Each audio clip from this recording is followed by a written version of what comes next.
And good evening, everybody, and welcome to the GISD Athletic Complex Birkelback Field for tonight's matchup between the Eastview Patriots and the Georgetown Eagles. I am Kelly Duvall alongside Holden Tuma.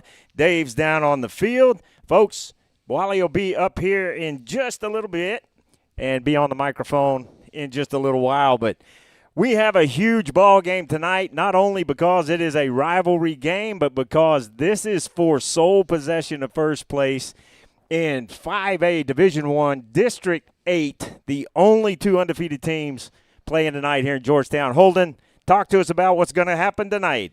Man, we've been talking about it all week, how this game, this rivalry game, is probably the one that's had the biggest implications in a long time. Because usually Georgetown's riding pretty high and Eastview's trying to find their identity a little bit. Eastview knows who they are. Like you mentioned, the last two undefeated teams, I expect high energy, a bunch of passion. Both these two teams came off of emotional late game wins the past week. So they've got to try to find themselves and make sure that they're not on the wrong foot to start today. Because if they're on the wrong foot to start, the emotion and the passion from that other side can easily overwhelm them. I could see this game going a ton of different ways, and that's why I'm so excited. Eastview were able to beat Cedar Park last week, as you were talking about, in a huge game, and there had to be a really emotional response from this Eastview team last week. Georgetown in a real battle last week against Rouse. Rouse's record is a little bit deceiving. They've been in some really close ball games this year, but Rouse pushed Georgetown in that second half last week, but Georgetown was able to hang on and maintain that lead and win that ball game. Holden, how do you think the emotion from both of those wins last week will affect these teams? You see it a lot in letdown spots and at every level of football. Whenever you coming off that big emotional win that took a lot out of you, you can see a team start flat, maybe just for a half or a quarter, but sometimes that's enough to get you beat in a game where you're playing a very competitive, very talented physical football team like the Georgetown Eagles are playing Eastview today. I can see this going a bunch of different ways, like I mentioned, but like I said earlier, they've got to make sure that they come out playing their style and their efficiency of football, because if they come out flat, Eastview's got all the talent in the world to pounce on that and get an early lead. A lot of excitement about this ball game tonight. It is the Cross-Town Classic, both these teams here in Georgetown, so nobody in this stadium is as excited as our sideline guy, Doppler Dave England. Dave, how are you on the field, buddy? You're right. I am excited. Both teams coming in 3-0 in district. This is the best setup for this rivalry in a long, long time. And Georgetown has bested them quite a bit over the years, but stay tuned, folks, because this one is going to be a dandy. Crowd's filling in great. Atmosphere's great down there on the sideline. Eastview's been heckling our players. That's just fun. It's Friday Night Lights. And I cannot wait to see how this ball game unfolds. Really interesting rival happening here. The first few years that Eastview was playing varsity football, they were in a district with Georgetown, but after a couple of years, they stayed Division II for a few years. Georgetown moved up Division I, so they didn't play for several years, but now this rivalry is back on, and it should be a pretty good one tonight. It should be. It's going to be 86 degrees. Not really any clouds. Wind is about 11 miles an hour out of the south-southeast. Keep an eye on that, fellows, back up in there in the booth. We will keep an eye on that. The district standings to this point so far, Georgetown and Eastview both 3-0 and both 5-1 on the season. Cedar Park, Lake Belton, and Leander are all sitting at 2-1. Rouse is at 1-3. Killeen Chaparral is 0-4, and the Glen Grizzlies are 0-3. Only one game so far in District 8 so far this week, and that was last night. The Leander Rouse Raiders just crushed Killeen Chaparral 70-7. So they had a little thing they wanted to prove after that tough loss last week, but this game tonight will definitely impact the standings in the district, as will the other games, and we'll start to see some separation this week really interesting in how this district's going. Doesn't seem like anybody is just head and shoulders above anybody else. No, it doesn't, and that's really why this game is so monumental, because I think both of these teams view each other as their best challenge. I think these two teams think that they know that they're the top two teams in this district, and whoever comes out on top of this has got the front row seat. He's in the driver's seat to control their destiny all the way to the finish line. Georgetown still's got games against Glenn, still got a game against Cedar Park to end the season. So there's still more weeks to go, but if this is essentially like we're talking about, the winner of this game controls their destiny to make the district standings, to finish first in the district standings, and getting that playoff seeding is so monumental coming in to obviously what's going to be a tough playoff game no matter who you play. Getting that 1 seed is a huge difference. So there's so many elements coming into this football game right now. In this rival tonight, these teams have met 7 times in their history.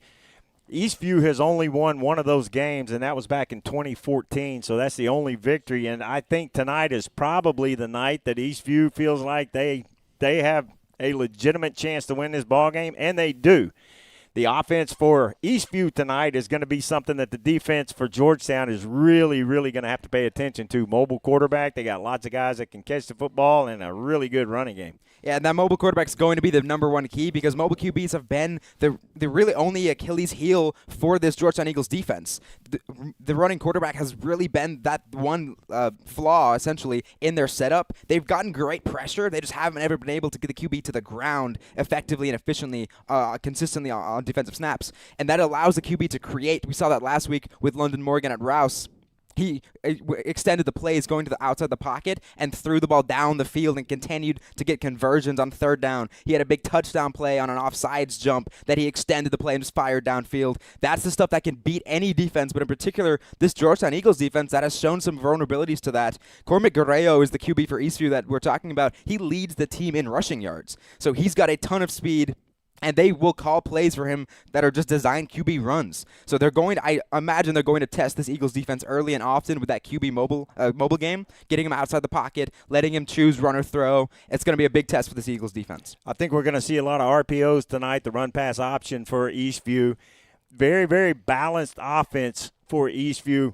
Just under 2,000 yards passing, just under 2,000 yards rushing on the season, so they do a really good job of balancing it out. And tonight for the Georgetown defense, they are really going to have to contain and take care of their assignments. Yeah, that goes in the sense of the QB run game, but also the traditional run game and the pass game. Like you mentioned, Eastview can beat you with any different way. They've got so much talent everywhere. Usually when they throw the ball, they're going to go to Alan Blaylock. He's their big guy catching the ball on the outside, and that's going to be another tough test for the secondary. How will they step up into what's going to be probably the best team they faced all season long? How do they come out from last week, the emotional, gritty win where they just kind of held on? How do they bounce back from that and focus themselves into a game that they've got the emotion, they've got the atmosphere of a traditional rivalry game? How do they settle into it, play their game, play discipline like you mentioned, and play efficiently? Offensively for the Eagles tonight, I think you're going to have to see a healthy dose of Jet Walker in this running game, and not just Jet, but the backs that help spell him and keep him healthy. This Eastview defense has struggled some against the run through the season, so how key is it going to be for Georgetown to get that running game going? I think, like you mentioned, I think it's going to be primarily Jet Walker. We saw last week Jet had 30 carries. The only other running back was Zach Guyton, who had 3. And so when in those close games, those district games, whenever every possession is so crucial, Georgetown clearly has all the trust in the world in Jet to go out and perform at the best level, give themselves the best chance to go win that football game. So I expect another healthy dose of Jet. Now, obviously, you do want to spell him with our very talented other guys, Zach Guyton, Weston Stewart, but he's probably going to be this offensive focal point, as he should be every single week, reigning district MVP from a year ago. He's easily the most dynamic football player when he's on the field.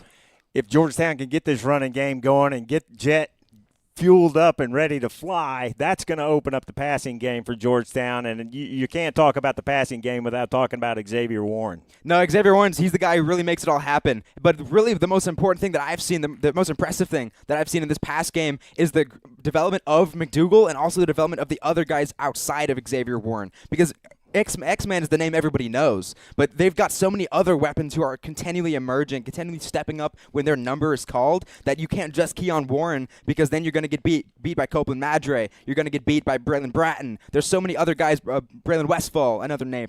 so many different weapons that Georgetown could play around with. You've got to watch out for so much defensively.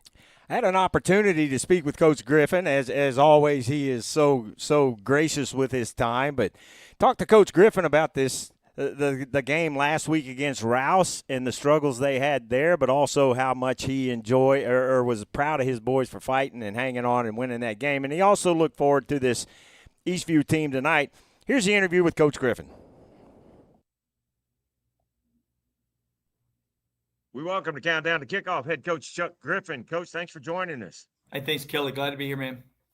As always, we appreciate your time. Know you're very busy. This interview brought to you by Blair, Hogue, and Fairway Mortgage team that Blair takes care of.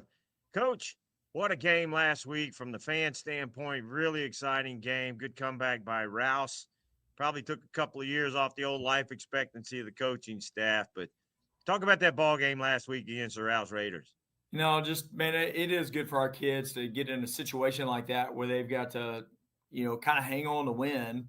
That sounds terrible, but, they got a little momentum there at the end of the game, and our guys were able to hang on and kind of get the ball on offense and go finish a 4-minute drive to run the clock out, and that was big. It's good to win that way, close when we had an opportunity to come back and win one on the last drive, and now to hold somebody out and win that way is a good way to do it. So, it just keeps us growing and keep us getting better, and just excited about the way they're playing.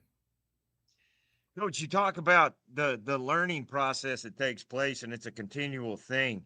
How does this affect that? I mean, it seems like now this team has had to win ball games in just a myriad of different ways. How has that affected the progress of this team this year? That's all growth. I mean, it just helps with experience. Anytime you get growth and experience like that, and especially with a young team defensively, especially, that's good for them. And so we've won a couple of games, that were difficult to win, and that just helps you, helps you be better. And then having some opportunities to go out and completely dominate some opponents is good too. So, as a coach, I prefer those way more.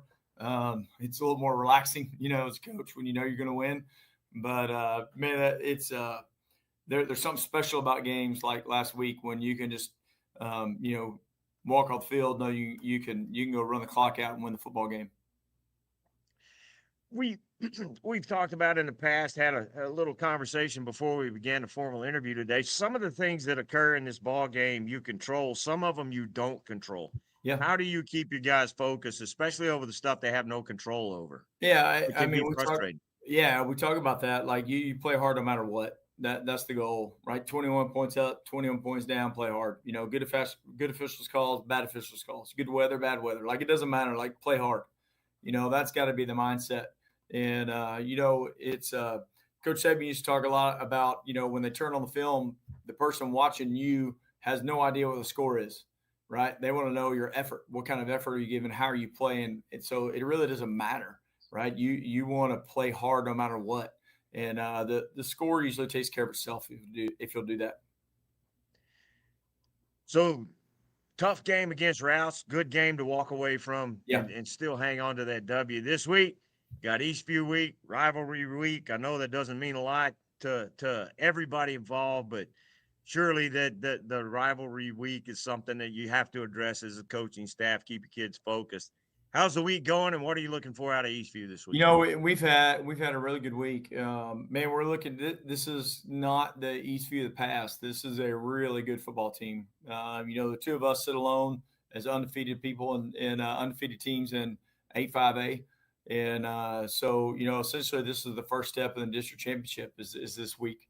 And it being Eastview, all of those things are big. But what we've talked about is really, in all honesty, it's just the next opponent. It's the next tick on the board. The next box we got to check is win this week. And if we'll take care of the Georgetown Eagles, we got a great chance to do that. So it's really about going out and playing our best game and coming out with a win. Eastview is a really good football team. Coach Robertson's done a good job getting those guys lined out. They're super talented this year. Got some moving kids, got some guys healthy that didn't play last year, and got a couple guys out from the track team that weren't playing football, and they're a very talented football team on both sides of the football. So we're going to have to go play well. This will not be a 56-7 type game. This game will look a lot more like look a lot more like last week. That's kind of my expectation for the game. So, a common opponent in the Belton Tigers, the only loss Georgetown has suffered this year to Belton, but Eastview beat that Belton team. How does that factor into the conversations that you have with the players, or does it?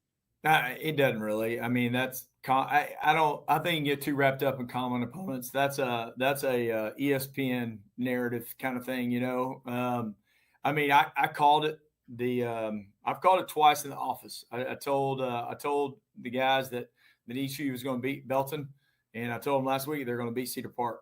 And we're getting a chance to watch them a few times and just kind of know that's coming. And we knew Belton kind of they did their very best to beat us. They had a great game plan, and we knew we've played them several years in a row, so they had kind of had us pegged, and we're still learning, so they kind of got us. But I knew going against Eastview is just going to be a more typical football game, and Eastview is more talented. So I kind of figured that was going to happen. And I called the game last week too, just because, man, Eastview's good. They're playing really good football.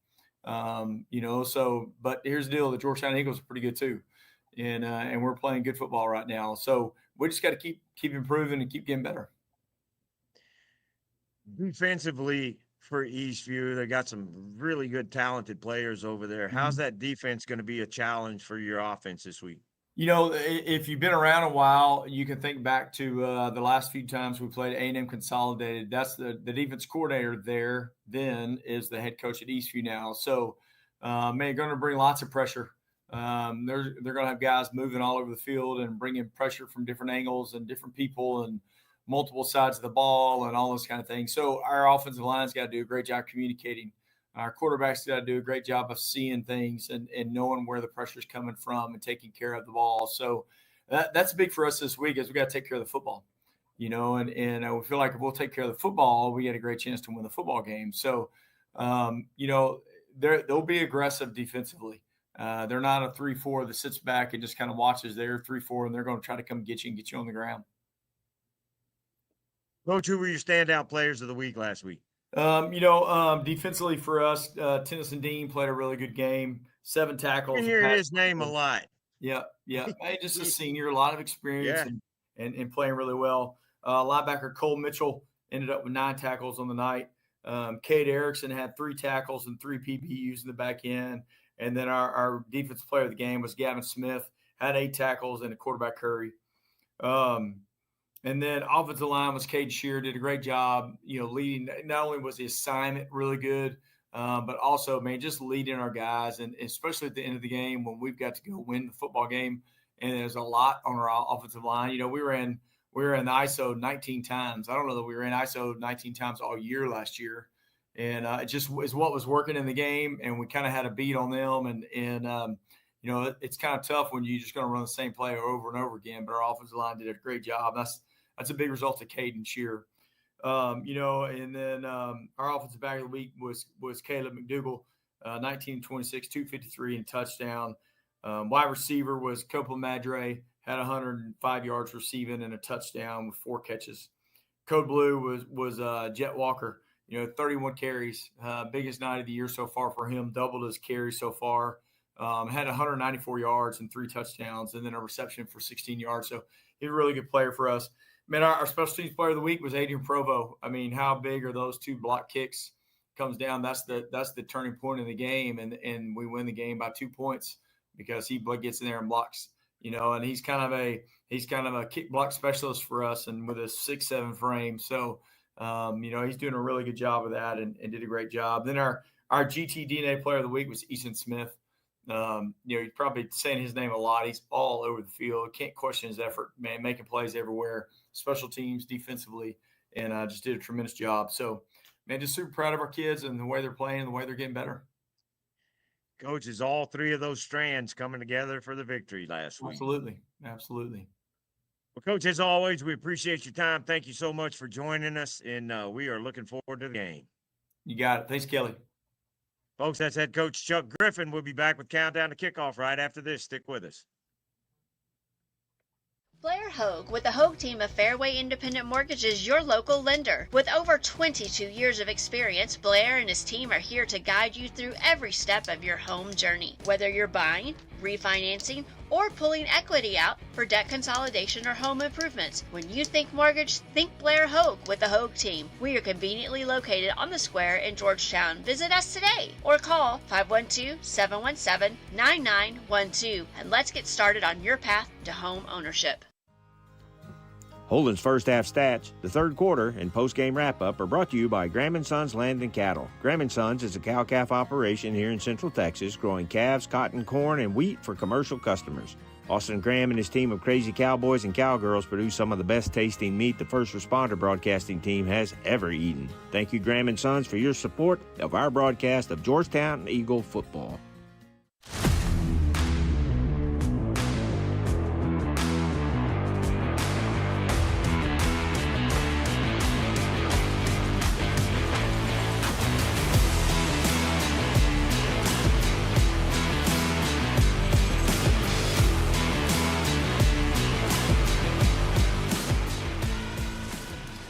And we welcome you back to the GISD Athletic Complex, Birkelback Field, for the game tonight between the Eastview Patriots and the Georgetown Eagles. Kickoff just over 20 minutes away. Holden, we were talking, and Coach even mentioned it. They got to stay focused and treat this like any other game, but that's difficult. It is difficult when you grow up against the guys that you're playing now against, when you've played them at every level, middle school, Pop Warner even, now at the high school level. It's tough to take that emotion out of the football game, but Coach is right. If you are able to kind of settle in and just treat it as any other opponent, you're more focused on your game plan, on executing, and like that is the best key to winning these rivalry games. But like you said, it's tough. It's tough to keep that emotion out, especially whenever maybe if the other side isn't, because that's when they really test you, when the other side is going after you. So we are going to go over our starting lineups for tonight's game, and we go to Holden Tuma for the starters for your Georgetown Eagles. Starting for your Eagles on offense, right tackle number 71 is Caden Scherer. He's a senior. At right guard, number 77, A.J. Gonzalez, a junior. At center, number 76, Ryan Mishkot. He's a senior. At left guard, number 55, Caleb Hennessy, a senior as well. And then left tackle, number 78, Sam Lopez. He's a senior too. Tight end H-back is going to be number 2, Regan Tarosian. He's a senior. Wide receiver number 4 is Copeland Madre. He's also a senior.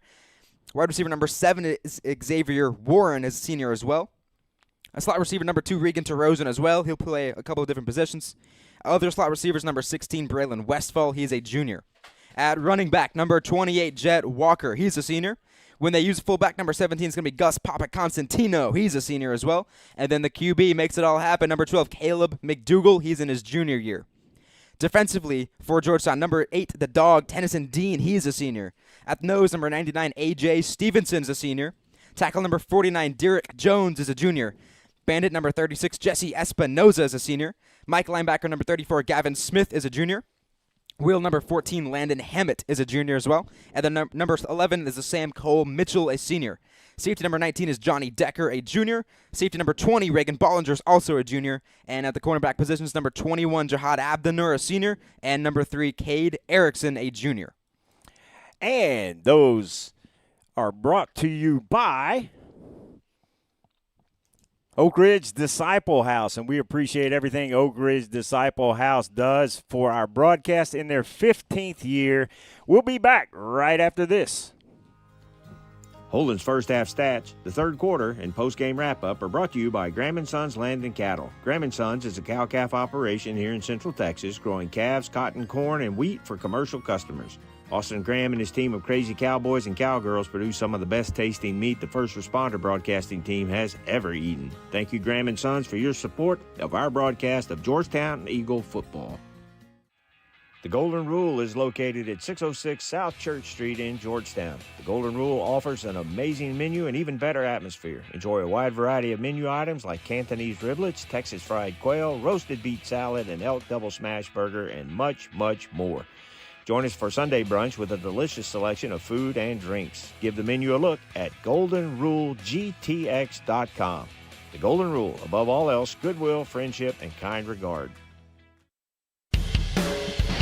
Struggling with addiction or know someone who is, there's light at the end of the tunnel, and it shines bright at the Oak Ridge Disciple House. As a 501c3 Christian ministry, they are dedicated to helping men aged 18 and older rebuild their lives free from the chains of drug and alcohol addiction. Be reminded, there's always hope, always a new beginning. Discover your fresh start with the Oak Ridge Disciple House. Proud supporters of Georgetown Eagle football, because just like the Eagles, the fight at Oak Ridge never dies. Find out more at oakridgedisciplehouse.com.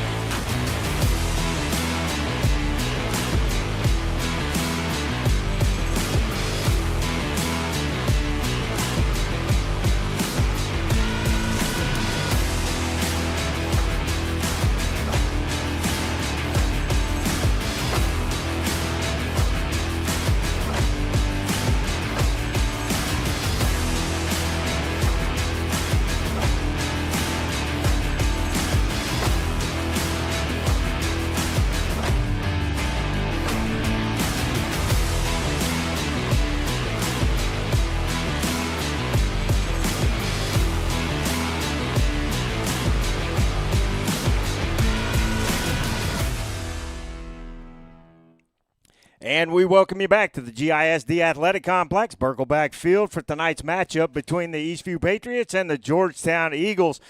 Holden, we were talking about it. Coach was talking about it a little bit. The excitement over the rivalry is just, I love rivalry games. This is what Friday Night Lights are all about in the state of Texas. There's really nothing like it. I mean, when you've got your opponent, your rivalry opponent, someone that you played against, but in particular this football game, it just feels a little bit different. Eastview obviously has their record that they do undefeated in district, the only other team undefeated. There's just so many more elements at play here tonight. Like I mentioned a little bit earlier, that's really what I think. It's all the ingredients are there for an all-time football game right here on this field. I've been so excited for this ever since they ended up pulling out that last-second win at Cedar Park. To make this a battle of undefeateds in this district, it should be a great one. Elsewhere in district tonight, Cedar Park and Leander Glen Grizzlies will go at it at Bible Stadium. The Leander Lions and the Lake Belton Broncos will be battling it out at Tiger Field in Belton. And, again, we had the game last night between Rouse and Colleen Chaparral. Rouse won that ball game 70-7. So things start to get really interesting in district tonight. Holden, what are your keys to the game tonight for the Eagles? My biggest key right now is turnovers. Turnovers are going to be the number one issue at any rivalry football game because we've talked about it so many times now. The emotion, how effective can you still play if your adrenaline's running? You're not thinking maybe all the way straight with your head. That's going to be the key to this game for me because turnovers directly just take the ball from you and give it to the other team. Field position comes into play. Questions about defenses come into play. They just fundamentally change the football game. I think whoever wins a turnover battle wins this game. Yeah, and I think that's going to be key tonight with the talent that both these teams have. Identical records coming in. Part of what's interesting, and Coach even talked about it with the common opponents, the Georgetown loss on the season was to the Belton Tigers. Eastview played Belton and beat Belton as well. But as Coach talked about a little bit, you can't really – both these teams are different football teams than they were pre-district. And Georgetown has gotten their legs under them. We're starting to see them start to flow now. Yeah, Georgetown's on a 4-game winning streak after the only loss being that home loss against Belton, who came out just firing on all cylinders. That was a tremendous game by Belton that Georgetown ran up against, kind of a buzzsaw there. But like I just mentioned, 4 straight wins. They've had 2 closer wins against Copper's Cove and last week against Rouse. Had 2 very convincing wins in between that. They've really started finding their confidence again after that Belton loss. But the same thing kind of goes for Eastview. Eastview dropped their first game of the season to Stony Point, and they've rattled off 5 straight wins to get to this point undefeated in District 5-1 on the season. So they're also feeling very confident, especially after getting that win, 2 seconds left, running in the game-winning touchdown to beat Cedar Park for the first time in their school history. They're looking to repeat something just like that here tonight against Georgetown for another big upset to really cement the fact that they have arrived and they're taking control of this district. For Georgetown, the superintendent of GISD is Dr. Devin Pataville. The principal at Georgetown High School is Brian Johnson. The athletic director for GISD is Jason Dean. At Georgetown, the head coach, Chuck Griffin. The assistant coaches are Jacob Colson, David Durrell, Gerald Flores, Kyle Gandy, Robert Havens, Brian Herman. The athletic trainers are Chad Hennessy and Vanessa Rideau. The student trainers are Aaliyah Diaz, Betsy Ledesma Mendoza, Harley Jones, Emery Cornelius, and Eliza Fabila. Film crew is David Canfield. The managers are Helena Alderetti, Emma Bruce, Dylan Ward. So that is the staff that makes things tick here.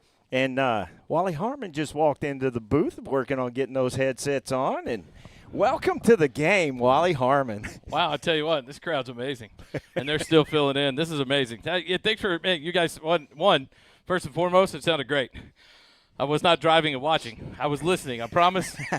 But I made it across the way from Leander to here. My supervisor just gave me a phone call. He's like, did you make it? I'm sorry. Thank you so much. So we're ready to go. We're live here at Georgetown. Boys, I tell you what, we've talked about I was listening as you guys talked about it. We heard Coach talking about things, and this is a different Eastview team. To me, this morning I had a chance to have breakfast with some of the dads. There was some ownership put on the kids last week before the last drive, something we hadn't heard. The coaches went to the kids before that last drive and said, this is on you to sustain this drive and run this clock out and win this ball game. You've got to block. You've got to run. You've got to do your job. And ownership was turned to these kids, and they responded. And they said, I think it built a lot of confidence in these kids that the coaches said, this is on you now. Go do your jobs. And they did it, and they did it well. And so tonight, I think that ownership has to be put back on these kids. Most importantly, this defense. You have got to do your job. Cormac Guerrero will perform. He leads the rushing department. He is the only one to throw passes. If Georgetown contains him, keeps him at bay to any extent, Georgetown has a chance to win this ballgame. But the defense has got to respond to what Eastview and Coach Robertson are going to throw at them. And I guarantee you, neither of these playbooks have been seen this year. Right. Yeah, and that's exactly what I was going to say. I can almost assure you that there will be some stuff seen from both football teams tonight that haven't been seen earlier in this season, and that's going to be really interesting to see what kind of changes they start to throw in.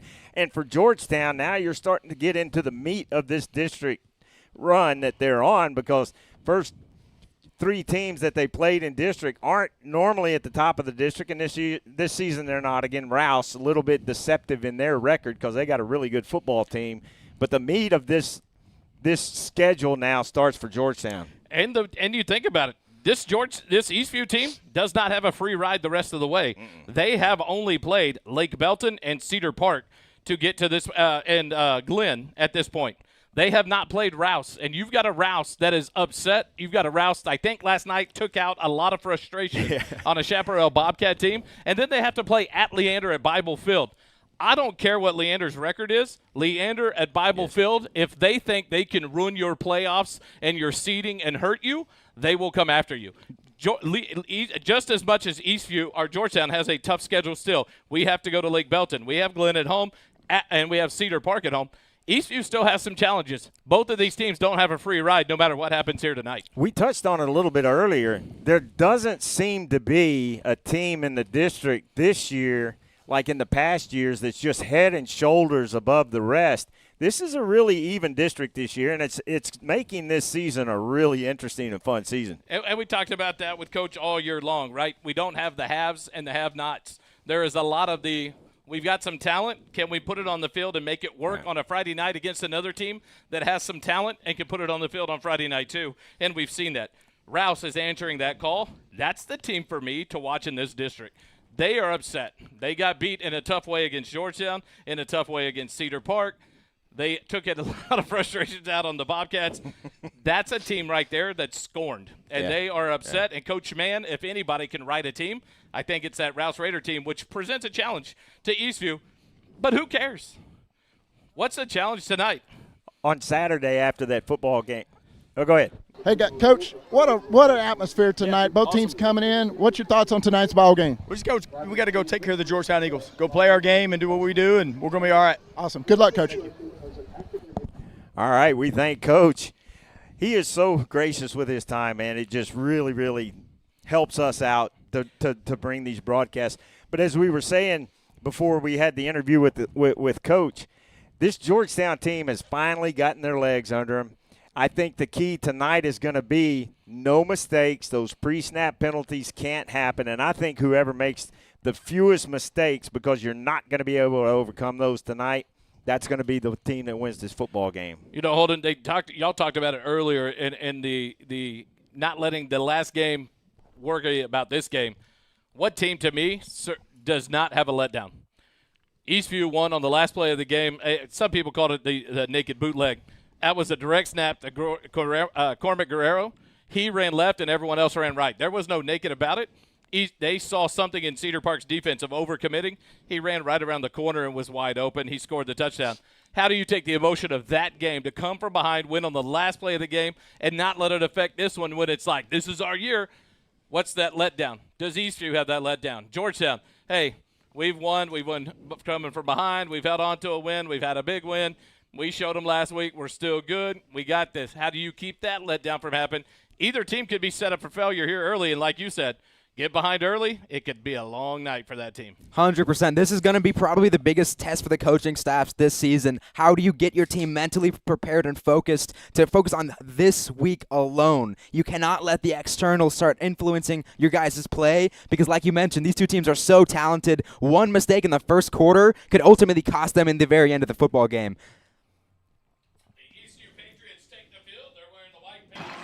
The Eastview Patriots take the field tonight. They're wearing the white pants, the red jerseys, red helmets as the home team here tonight at Burkle Backfield on the near side.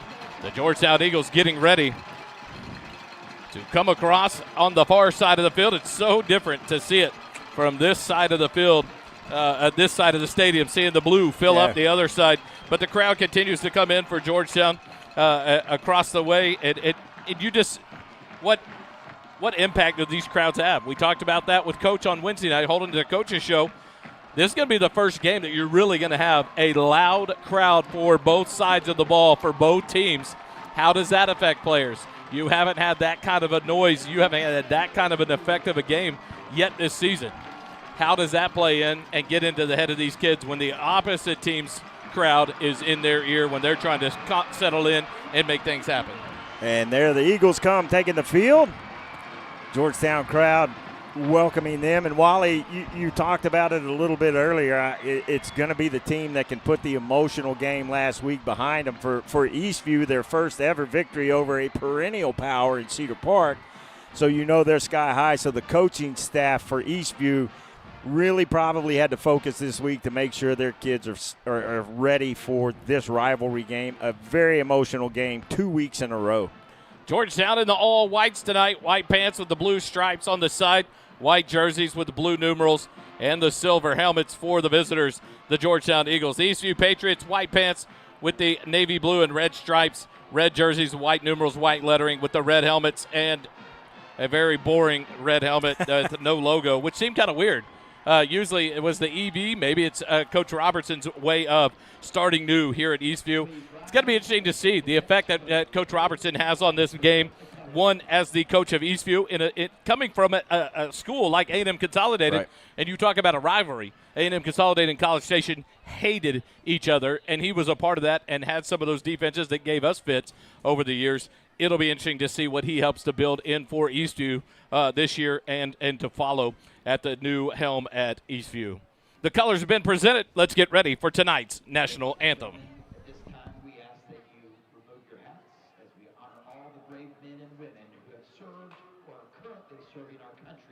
At home and abroad. Tonight, the national anthem will be performed by students representing the choir programs from both Eastview and Georgetown. Directors for the Eastview choir are Beth Thoreau and Collie Rowland. Directors for the Georgetown choir are Joey Lawrence and Stacy Brandenberger.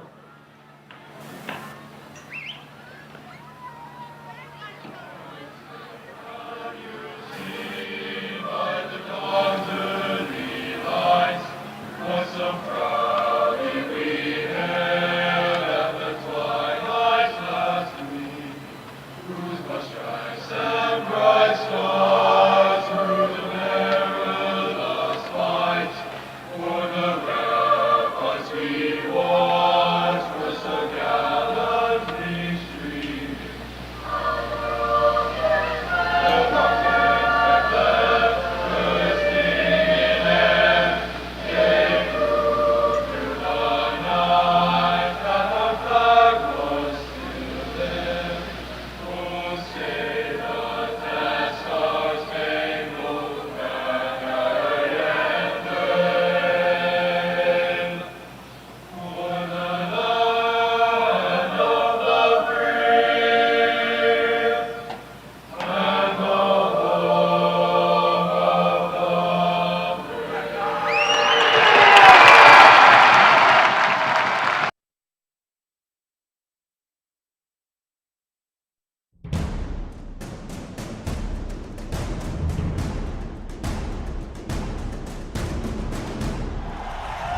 Back live here at Burkle Backfield inside the JCT Memorial Broadcast booth, brought to you by JMTs.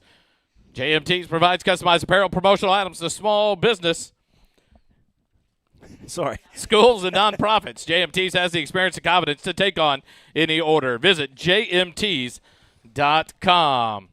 The captains down on the field will go to the field.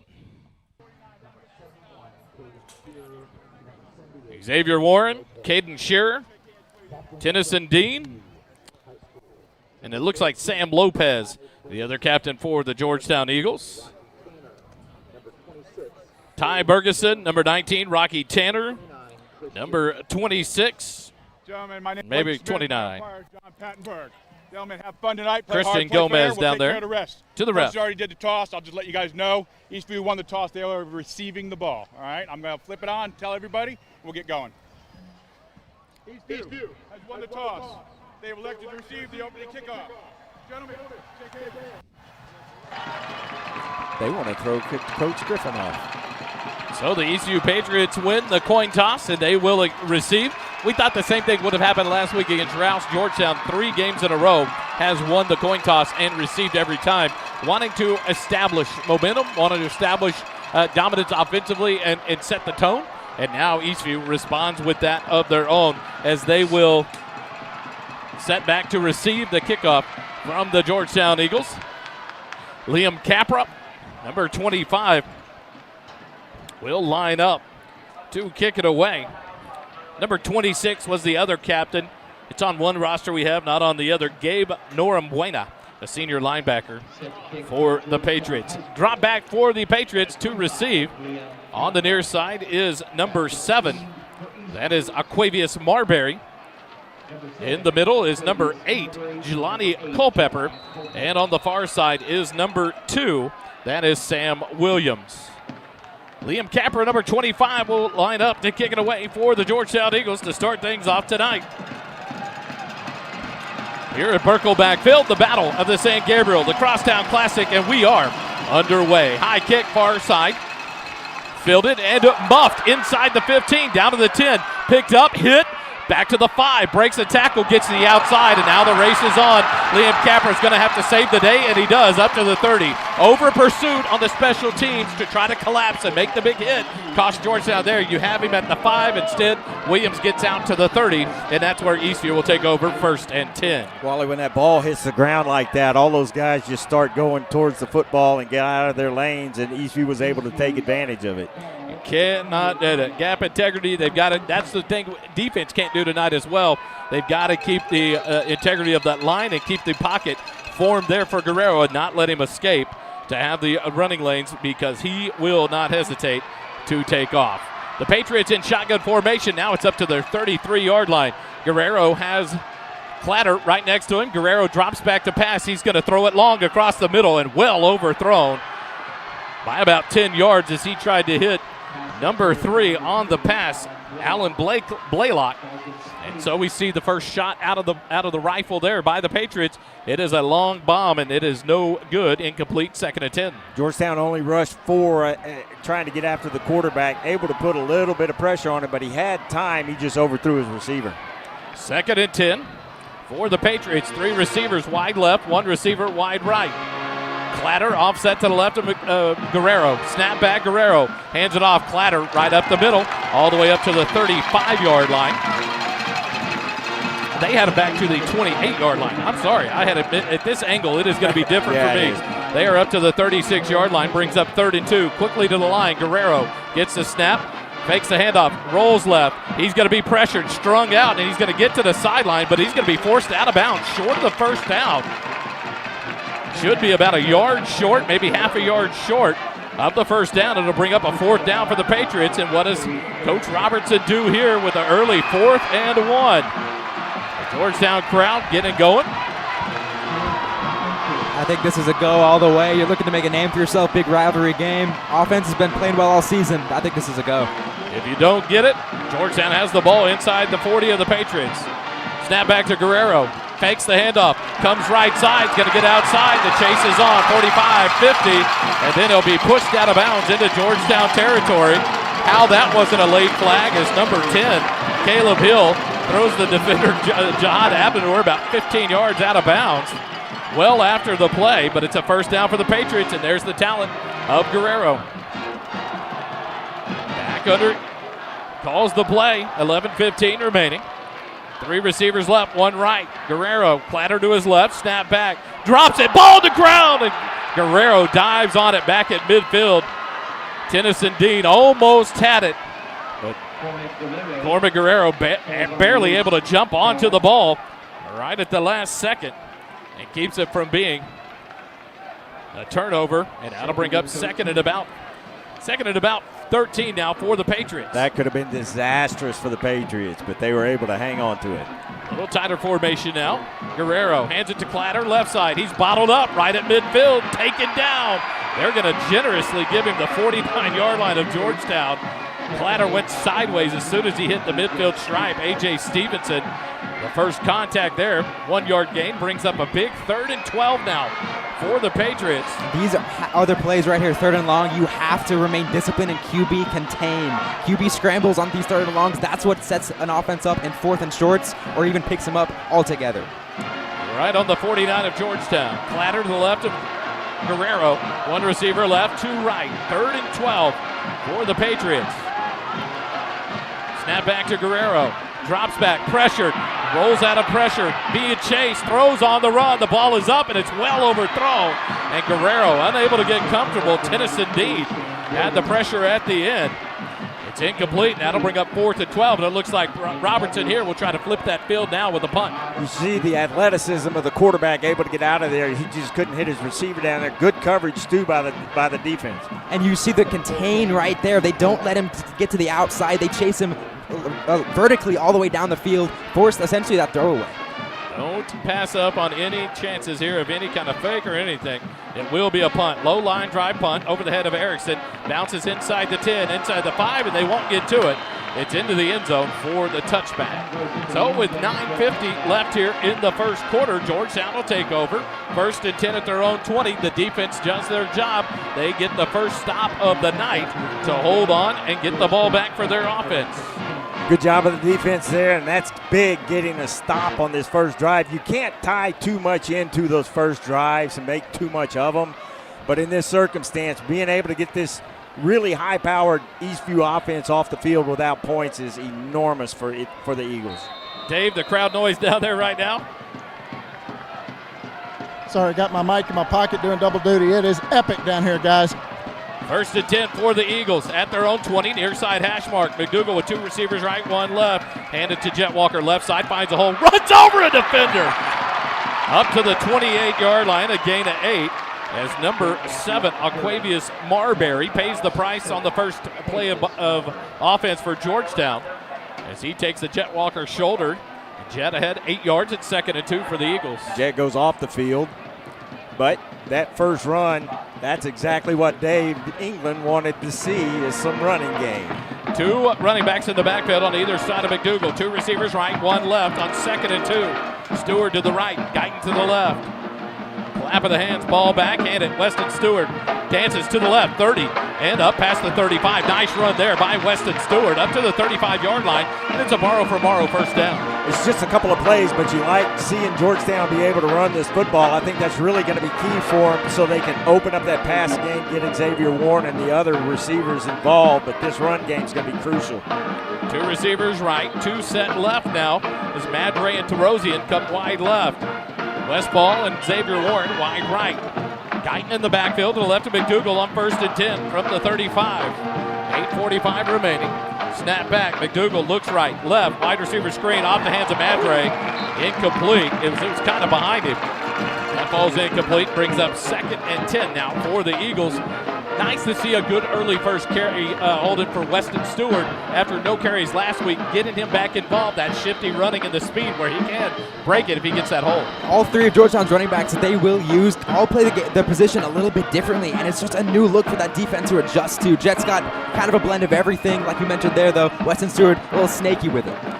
2nd and 10. Walker back into the right of McDougal. 2 receivers right, 1 left. Snap back, hand it to Walker, left side, big hole, up past the 40, 45, legs cut out as he lands on the top of the defender. And it's enough for another borrow for Morrow first down. But a man down here for the Patriots, getting up slowly here on the near side. Looks like an ankle deal. Xavier Warren, a class act, coming over to help the young man. It's number 34, Cameron Watkins, as he'll come off slowly there. And look, and that's the kind of thing, the leadership from one of your D1 commits in Xavier Warren coming over to help a young man down early for the opposite team. Just love that leadership we've seen all year out of Xavier Warren.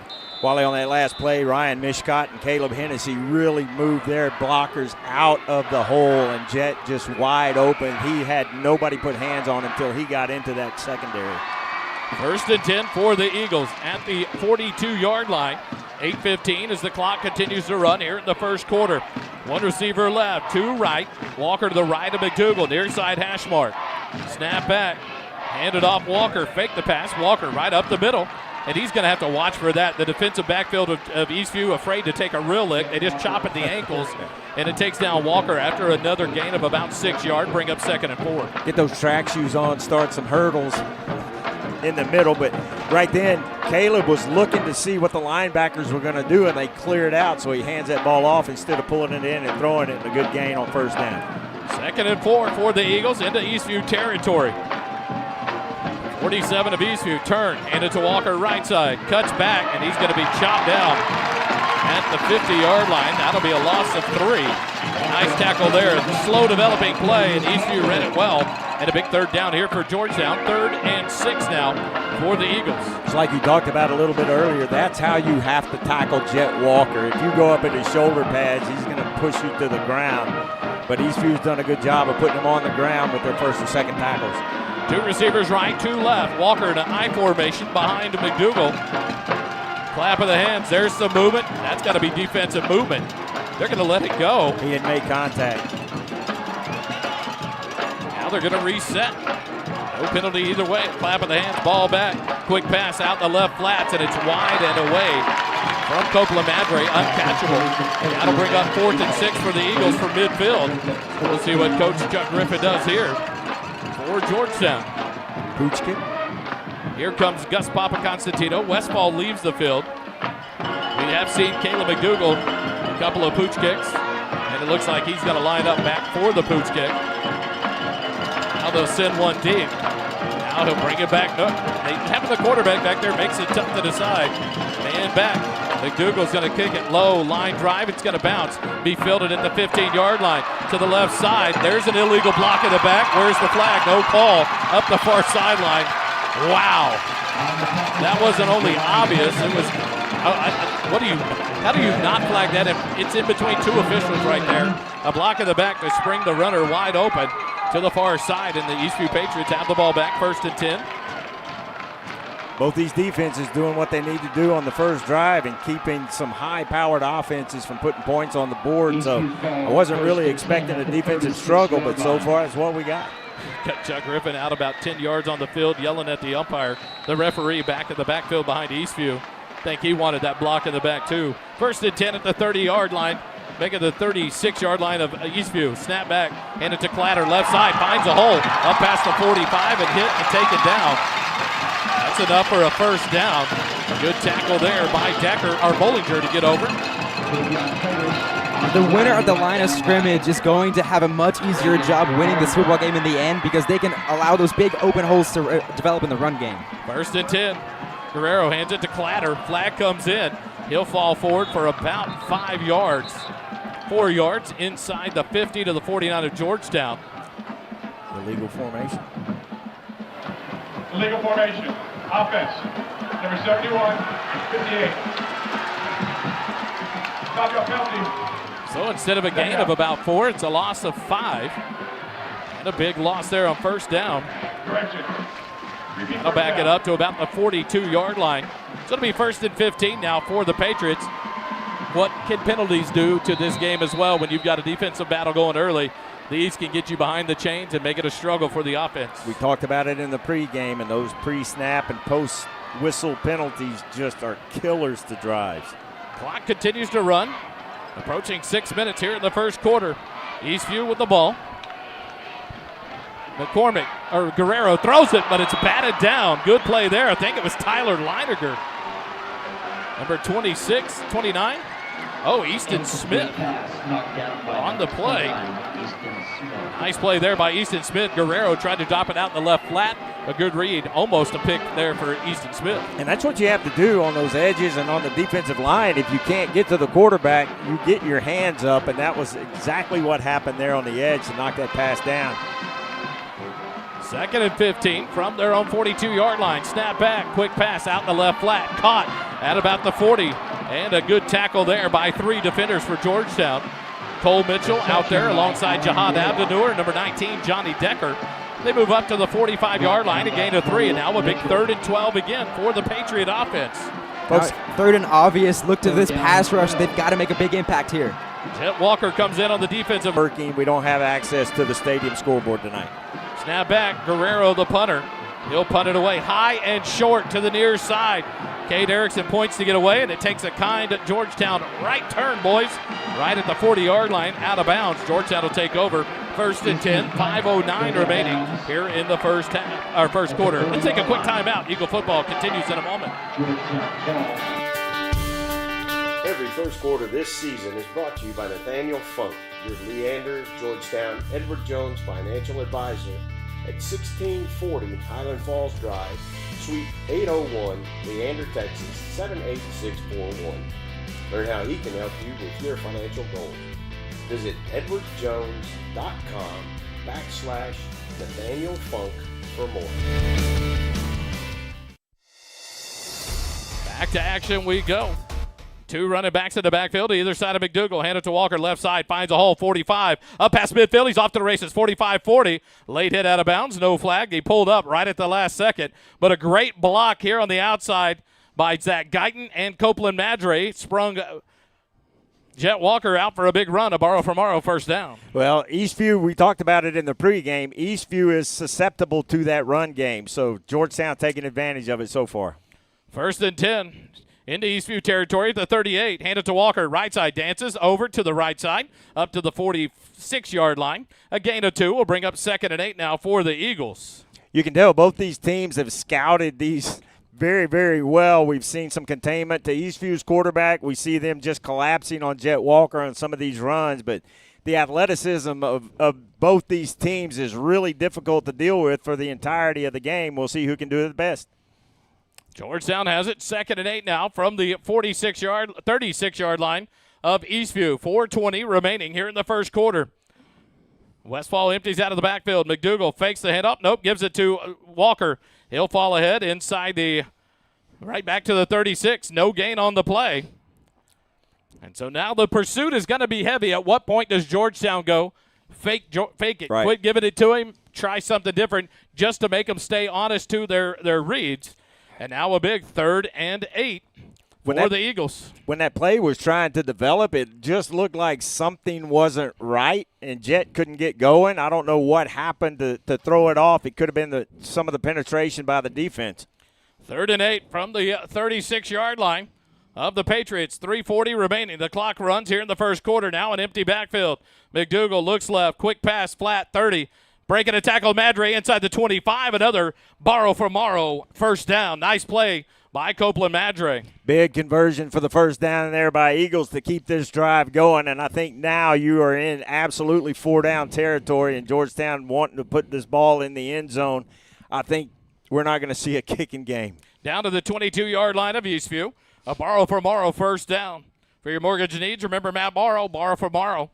borrowfrommorrow.com. Empty backfield, 2 receivers left, 2 right. Snap back to McDougal, looks left, wide receiver screen. Madre cuts up at the 20 and tackled forward, lands at the 16. Gets a horrible spot back at the 17-yard line. Interesting. So it'll be into the Graham & Sons Landed Cattle red zone on 2nd down at about 5. It's funny because Madre was thrown over the top of the tackler, landed at the 16 or 15-yard line. They spot him back at the 17. 2nd and 5. 2 running backs in the backfield. Guyton to the right. Walker to the left. 2 receivers right, none left. Snap back. Handed up. Walker, left side, follows Guyton. Finds a hole up past the 15, down to the 10-yard line. And that's another borrow for Morrow first down. It'll be 1st and goal for the Eagles at the 10-yard line. Offensive line is doing a really, really good job of moving these guys off the ball and so far winning at the point of attack. And that carry right there got Jet to 54 yards in the day, which might mean a little something special. 50 yards was the count for Jet Walker, and he has 5,000 varsity rushing yards in his varsity career between Lampasas and Georgetown. Hand it to Walker, dances at the 10, plows forward, will push all the way down to the 7. That'll be a gain of 3 and bring up 2nd and goal. Now it's going to get tough because defense doesn't have to worry about the entire field, just 17 yards of it, so the defensive backs can come up and play that run a little bit more, so it's going to be some tough ground to gain here. This is where it's really important that offensive line's got to win the initial contact because, like you mentioned, there's so many more players so close to the line that you've got to get Jet with a little bit more head of steam to maybe barrel over a guy, get a couple extra yards after contact, hopefully get into that end zone. 2nd and goal from the 7. 2 receivers, right, none left. Snap back, McDougal hands it to Walker, left side, dances outside, breaks the tackle, lowers the shoulder into the end zone. Touchdown, Georgetown! What a beautiful run, and that was on Jet Walker because he was not going to be kept out of the end zone. You see his strength in his running right there, and Georgetown takes the lead. 1:41 remaining in the first quarter, and Georgetown strikes first on a Jet Walker 7-yard touchdown run to take the lead 6-0. And now the Oak Ridge Disciple House 2-point conversion. We see this a lot. They like to get 2-point conversions early in the game, and then they'll default to PATs. We'll see how they line up here. Zach Guyton to do the snapping. Now they'll collapse and take the extra point. The Oak Ridge Disciple House extra point attempt will come off the foot of Galaviz. Snap is back, the hold is down, the kick is up, and the extra point is good. 1:41 remaining in the first quarter. Georgetown leads it over Eastview 7-0. Eagle football continues after this. Instant replays are brought to you by J. Byron Custom Homes. J. Byron Custom Homes is an established home builder that is expanding into more areas of Central Texas, including Georgetown, Cedar Park, Leander, Marble Falls, and more.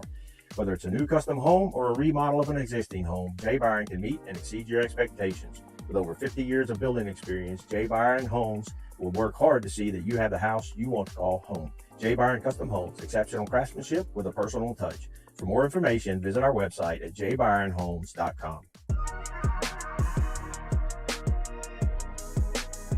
Back live at Burkle Backfield, you're welcomed in with a sign. Congrats, Jet.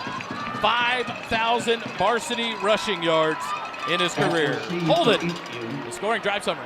Last drive went 8 plays, 60 yards, took 3:18 off the clock. The first score of the ball game goes to the Eagles, and this has been a first quarter that I didn't necessarily expect. Defenses really came to play. They're making Georgetown earn everything. Now the task falls back to Georgetown's defense. Can they keep Eastview's offense off the scoreboard and let Georgetown start building a lead? Liam Capra tees it up. Kicks it away for the Eagles. Bobbled again at the 10, coming near side. Up to the 15, has a blocker, splits defenders, but taken down at the 20-yard line is number 2, Sam Williams. They'll spot him at the 21, and that'll bring up 1st and 10 for the Patriots. 1:34 remaining here in the first quarter. And we're far way up here, but I don't know if he actually was down there. I think he bounced and landed on the defender. Refs blew it dead, but there were some Eagles a little cognizant of the fact that that runner might not be down there. 1st and 10. Georgetown defense out, ready to go. The Eastview offense. Corbin Guerrero has a receiver left, 2 receivers right. Clatter in the backfield. Little swing pass out in the flat. Clatter gets a block outside the 25 up to about the 30. He'll be just short, about 1 yard of the first down. That'll bring up 2nd and 1. But a nice little swing pass and a nice block by Caleb Hill to spring Clatter there for a big 9-yard gain. And Hill did a really good job of opening up that running lane. If he doesn't make that block, that play stops for no gain. 2nd and 1. Clatter moves to the right side of Guerrero. 2 receivers right, 1 left on 2nd and 1 from their own 30-yard line. Snap back, Guerrero drops back, looking, pressured up the middle, wide open hole, runs to the left side, misses a tackle, Gavin Smith can't catch it. Guerrero taken down at the 46, 47-yard line of Eastview. Another big run. We said it all year. I don't know how many times you say it. You cannot close in on the pocket. You've got to keep that integrity on the outside to force this athletic quarterback to stay put. Yeah, athletic quarterbacks are tough. They're going to make their plays, but like you said, that's been an Achilles heel for Georgetown all season. 47-yard line, 1st and 10, handed to Clatter, left side, and he'll be hit and dropped. What a hit there. That was Easton Smith coming up to finish it off. A.J. Stevenson in there with him, along with Gavin Smith. A gain of 1 brings up 2nd and 9. On that last play, on that pack, when the quarterback was looking for somebody to throw to, you're only rushing 4, and all of those routes were at least 10 yards down the field, and so pulled everybody in the defensive back away from that line. 2nd and 9. Guerrero has 2 receivers left, 1 right. Turns and hands it. Clatter, right side. He's hit from behind, breaks a tackle, goes forward and tackled just before the 49-yard line. A nice play by Johnny Decker from the safety spot to come up and keep Clatter from a big run.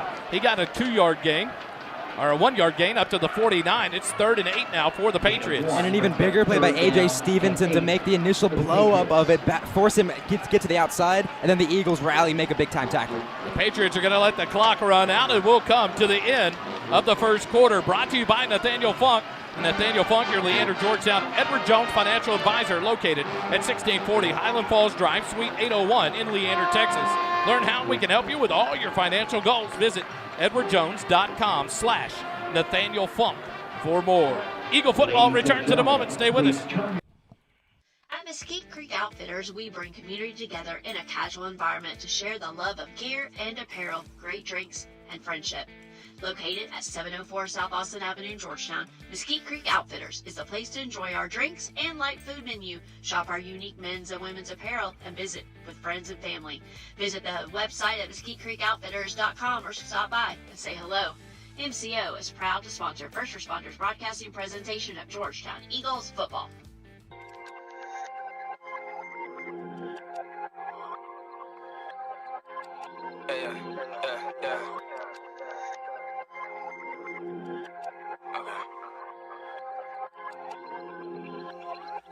Put in pockets fail, profits can't watch it. Tell Carver, pencil pusher, stay talking. Can you tell me the first person to weigh options? Do I need to be vocal or do I stay solid? Trying to keep it alive if I'ma stay honest. Feeding off of the spit and not debate topics. If I said it a minute, my time tick-tocking. Better look at the clock, I know your time coming wild.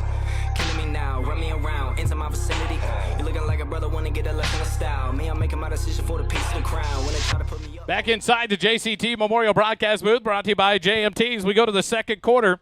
7-0 Georgetown. Eastview has it 3rd and 8 from their own 49-yard line. Second quarter brought to you by Mesquite Creek Outfitters. Wally, you think this is going to be 4-down territory for Eastview? Absolutely. Guerrero in the backfield. Clatter to his left. 2 receivers left, 1 right. Patriots now out of the quarter break. Look to the sideline for the call. Guerrero on the far side hash mark. 3rd and 8. Clap of the hands. Guerrero drops back, pressured, rolls to his left, being chased, cuts back, being chased, and hit Quentin Rock. Being there on the tackle, along with number 99, A.J. Stevenson.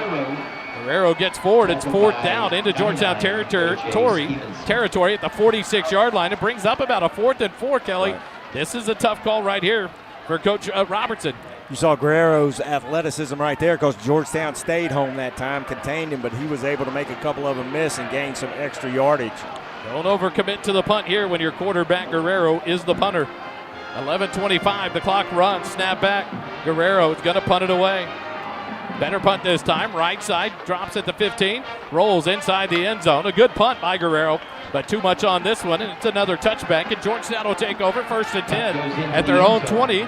11-14 remaining in the first half, and gentlemen, you talk about this defense from Georgetown. They've held up, and they have gone a quarter scoreless in this ball game and have given this offense a chance. And the biggest reason why is that right now Eastview is 0 of 4 on 3rd downs. Georgetown's defense is doing a great job of keeping them off schedule, stopping them from getting the 3rd and 2, getting them in 3rd and 8 like we saw last time. And it's a lot more difficult to convert those long passes, conversions rather, because when the defense knows you're passing, they can pass rush that much better. 3 receivers right, none left. Walker in the pistol formation behind McCormick. Now moves to his right side on the far side hash mark. First and 10 from the 20. Hand it to Walker. Right side follows the blocker and gets up to about the 25-yard line. Caden Scher doing battle there with number 0, Tisan Ijawoko. Is that right? Yes. That's one of the things that both these coaching staffs are going to have to keep their players' heads in this game and not let them get overly emotional about this. You can't let that chippiness get out of control for either one of these teams because it will cost you dearly. 2nd and 5 for the Eagles. Westfall in motion to the left side. Turn, hand it to Walker. Left side follows the blockers. Cuts back to the 30, 35. Cuts cross field up the middle. Runs over a defender. Up to the 40-yard line, the 41. And Lord Iso Punwu takes the shot from Jet Walker. Easy for you to say, but it's a borrow for Morrow first down. Jet got bottled up back there, but he has such good vision. He was able to see that cutback. He ran right into the back of one of his blockers, but saw that lane to his left and was able to exploit it, get the first down. Ison Puwu is the name of that young man that took the shot from Jet Walker. It's first and 10. That's what I thought it was. First and 10 for the 41. 10 minutes, 5 seconds remaining as the clock runs. Snap back, hand it to Walker. Right up the middle, stutter steps, cuts back to the left, and then he'll be taken down behind the line of scrimmage for a 1-yard loss. You don't see that very often, but a nice tackle there by the Patriots. Good pursuit on the far side. Number 6, Sam Arnett with the tackle, the senior linebacker. He'll bring up 2nd and 11 for the Eagles.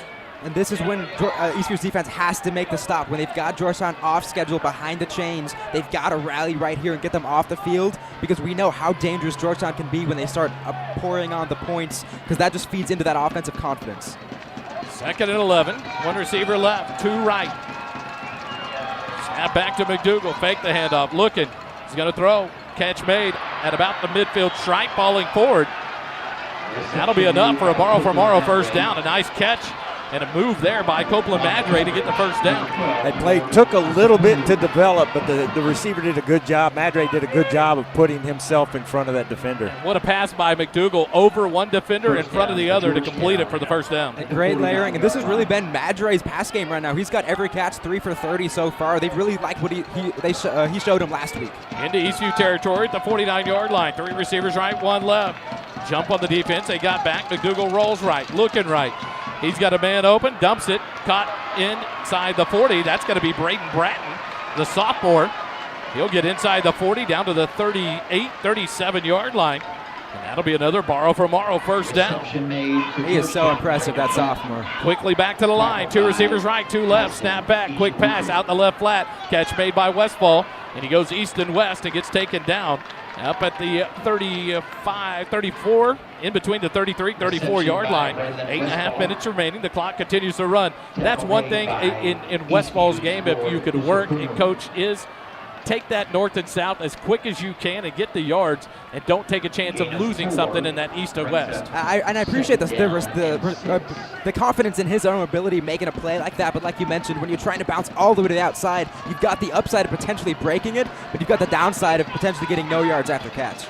That a 4-yard gain, 3.5-yard gain, 2nd and 8, 2nd and 7 for the Eagles. Handed off, Guyton left side, follows the blockers. He's hit, dropped back to the original line of scrimmage. They're going to give him the 36-yard line. Be a loss of 2, and now to make it 3rd and 9 as a slow developing play outside the tackles. That caused a loss of 2 yards. To make 3rd down and 9 for Georgetown from the 36-yard line of Eastview.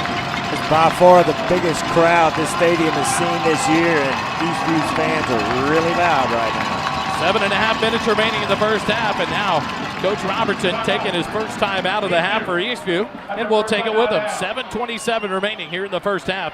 Georgetown leads at 7-0. Georgetown has a 3rd and 9 when we come back. Stay with us live here on the SHN Sports Network. At Mesquite Creek Outfitters, we bring community together in a casual environment to share the love of gear and apparel, great drinks, and friendship. Located at 704 South Austin Avenue in Georgetown, Mesquite Creek Outfitters is the place to enjoy our drinks and light food menu, shop our unique men's and women's apparel, and visit with friends and family. Visit the website at mesquitecreekoutfitters.com or stop by and say hello. MCO is proud to sponsor First Responders Broadcasting presentation of Georgetown Eagles football.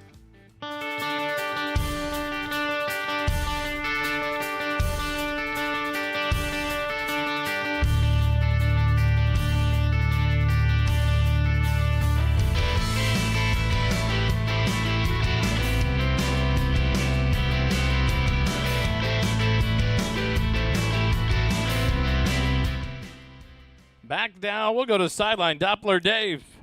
This crowd is huge on both sides of the stadium.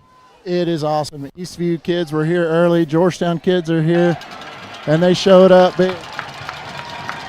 See if we can get them riled up here on the sidelines. 3rd and 9 for the Eagles from the 36-yard line of Eastview. 7:27 remaining. Walker is down the right side of McDougal now with 2 receivers right, 1 left. Walker now empties out, come back into the late handoff, coming right, finds a hole, up past the 30, 25, dances outside the 20, and gets the big borrow for Morrow first down in the Graham & Sons Landon Cattle red zone. What a run by Jet Walker. Great run. I think he was going to try to start left, but he saw that opening to his right, cut it back, was able to get the first down. Folks, we do want to let you know at halftime we'll show the Georgetown band. This is the Georgetown broadcast. The Georgettes and the Georgetown band, and then following that, our annual interview with Dr. Devin Patnaville, the superintendent of GISD, following the Georgetown band. Stay tuned for that. The Georgettes, the band, and Dr. Patnaville to fill out your halftime, and then we'll close it out with halftime stats with Holden. Snap back to McDougal, looking out the flat, overthrows Zach Guyton. Incomplete, being pressured there by the Eastview Patriots, number 19, Rocky Tanner. So an incompletion brings up second and 10 for the Eagles at the 19-yard line of Eastview. 6:46 remaining here in the first half. Now, how big is it for Georgetown to try to control this, knowing you get the third half kickoff? Yeah, Tanner did a good job of making Caleb throw that football before he really wanted to, and that caused the incompletion, and that's a big first down stop for Eastview. 2nd and 10 for the 19. Xavier Ward in motion. Handed off. Walker follows the blockers, cuts back inside the 20, down to the 16-yard line. That'll be a gain of 3 and bring up 3rd and 7 now as the clock runs inside 6.5 minutes here in the second quarter. I had something right there because Xavier Warren went into motion and nobody went with him. So maybe something for the future. I was going to say, can we see that far down to the Georgetown coaching box? Notes made. You mentioned a little bit earlier, Kelly, about how you don't expect much of a kicking game. This might be a situation you might have to think about going field goal to go up by 2 scores if they don't get this conversion. Now a late whistle by the referee. And he pointed to himself after blowing the whistle. He stopped the clock. It looked like somebody at number 33 for Eastview had to sub out. I'm not sure what they saw, but they told him to get off the field, and he was not happy about it.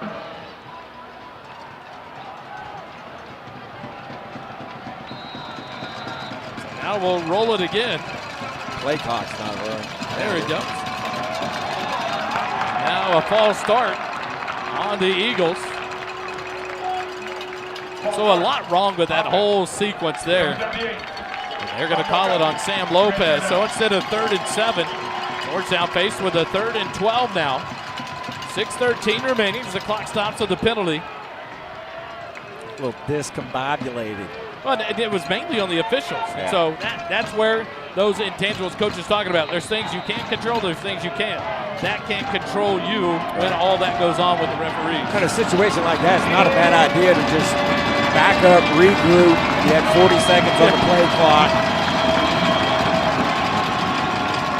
And now another whistle and delay by the officials. They really want 33 out of this ball game, it looks like. They're telling he went back in. They're telling him to leave once again. They must have seen that maybe an injury with him.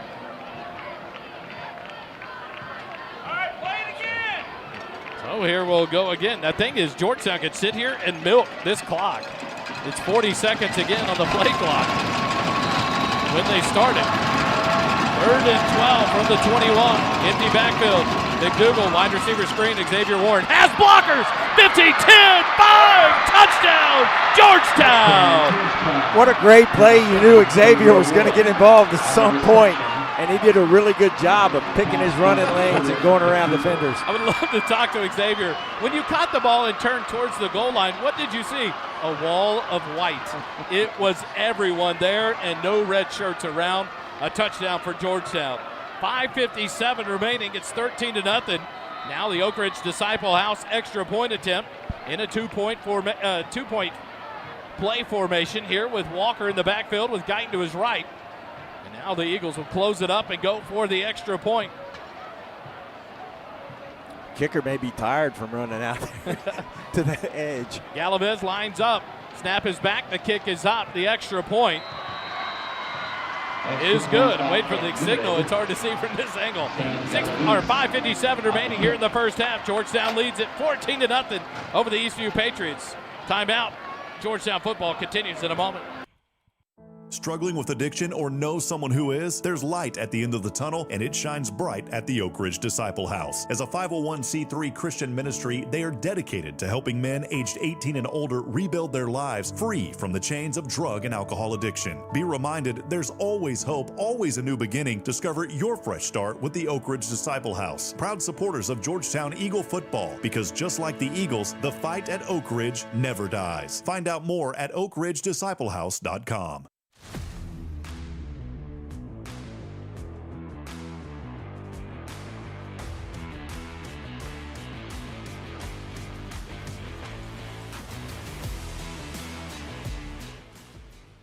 Back live, Burkle backfield. Holding the Georgetown touchdown drive summary. Very impressive drive. 11 plays, 80 yards. Took 5:09 off the clock. And Xavier Warren's first touch of the ball game, he houses it. But a big shout out to those 4 offensive linemen who got in front of him and really paved the way. They were sprinting out there to make sure he had some blockers and got a route to the end zone. Liam Capro is set to do the kicking here for the Eagles. Brought to you by Syntex Shirt and Embroidery.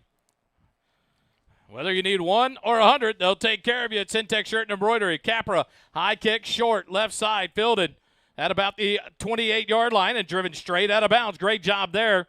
We'll try to get Dave live on the sideline. Dave, you got us? Sir. What's it like down now? It's quiet on this side of the stadium. Well, the Georgetown student section is telling the Eastview student section that they can't hear them. It's pretty quiet on the home side. It is very quiet over here. A lot of sitting down done in the stands over here. Georgetown, a good kick coverage there. It's 1st and 10 for the Patriots at their own 27-yard line, but you take the speed out of that kickoff return there. It was fielded by the up man and quickly knocked out of bounds. And this really feels like a drive ECU's got to have offensively. Georgetown is going to start the second half with the ball. They've scored 2 touchdowns their last 2 drives. This seems like something ECU's got to respond to. 1st and 10. McCormick in the back, or Guerrero in the backfield. He's automatic quarterback run left, cuts back right, and then he's hit and dropped. What a shot! Number 26, Tyler Leininger.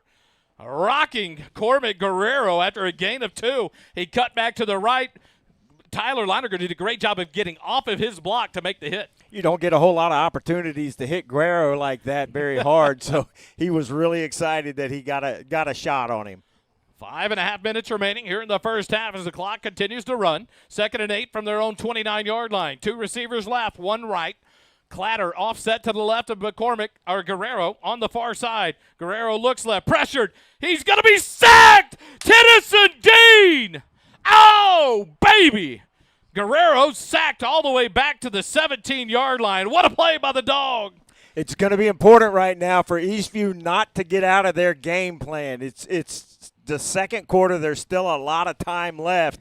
So this Georgetown defense able in that circumstance to pin their ears back, get back there, and sack the quarterback for the first time tonight. They're going to spot him right at the 20. So it's going to be a 3rd and about 18 yards to go. Guerrero, lots of time, pressured, trips, stumbles, being chased. Goes back to the right, pressured again, hit and drop, ball's out, Georgetown has it, Tennyson Dean, the dog, never gave up, he lays out Guerrero at the 18-yard line, Gavin Smith recovers it, 1st down Georgetown. Huge turnover for the Eagles, great pursuit, that was a coverage sack, strip sack there. The defensive backs were just all over these receivers, and Guerrero had nowhere to go with the football. Guerrero coming up with shirt tacked inside shoulder pad after 2 big hits. 3 big hits on that series right there, holding the pressure you wanted to see from this defense. Yeah, that's exactly what you have to see for them. Even whenever Guerrero's able to create like that, the pursuit is still there, and it's relentless from the dog, Tennyson Dean. That's D-A-W-G right there. 2 big-time sacks. Strip sack, Georgetown football in the red zone. Inside the Graham & Sons Land & Cattle red zone. 1st and 10 on a borrow from Morrow. First down at the 18 of Eastview. Westfall in motion, snap back, handed to Guyton, cuts back at the middle, up to the 15 to the 14-yard line. That'll be a gain of about 4 on the play. That'll bring up 2nd and 6 for the Eagles. The clock runs under 4:20 remaining in the first half. It's probably a good thing I'm not calling plays because I was wanting to take a shot to the end zone right there on that first play. But I almost thought we might with the momentum there, but especially when Westfall came in motion, maybe that halfback pass out of that slot. The Eagles will slow it down here. 4 minutes remaining. Clock continues to run. 2nd and 6 for the Eagles. 3 receivers right, none left. Handed to Guyton left side, and he'll be doubled up and taken down. No gain at the 16 or at the 14-yard line. Made by number 50.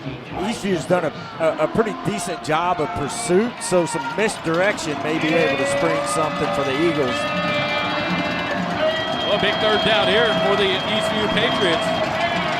3 receivers right, 1 left. Running back offset to the right of McDougal. Far side hash mark. McDougal looks to the sideline. And he's got a corner blitz up that top. I think he saw it in the pre-snap. We're going to have to see if Eastview checks out of it. 7 seconds on the play clock. 3:13, the clock runs. Snap back. McDougal being pressured, rolling to the right. Throws it into the fan area on the near side of the field to bring up 4th down and 6. And 2 people were blitzing him here from the near side, Holden. And that's a much better decision than what we saw last week at Rouse. He had some pressure, and he forced the throw into the end zone and got intercepted. That time, he just takes the points there, leaves the opportunity for a field goal on the table with a safe throwaway. He had 2 guys all alone in the middle of the field. He just didn't have time to get his eyes there and see it. Now the Eagles will line up to attempt the 31-yard field goal to tip. Galvez boots it away. It's up. It's good.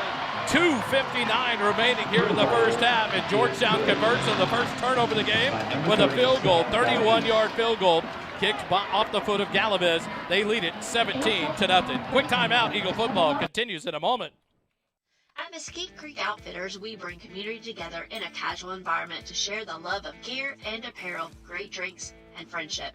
Located at 704 South Austin Avenue in Georgetown, Mesquite Creek Outfitters is the place to enjoy our drinks and light food menu, shop our unique men's and women's apparel, and visit with friends and family. Visit the website at mesquitecreekoutfitters.com or stop by and say hello. MCO is proud to sponsor First Responders Broadcasting presentation of Georgetown Eagles football.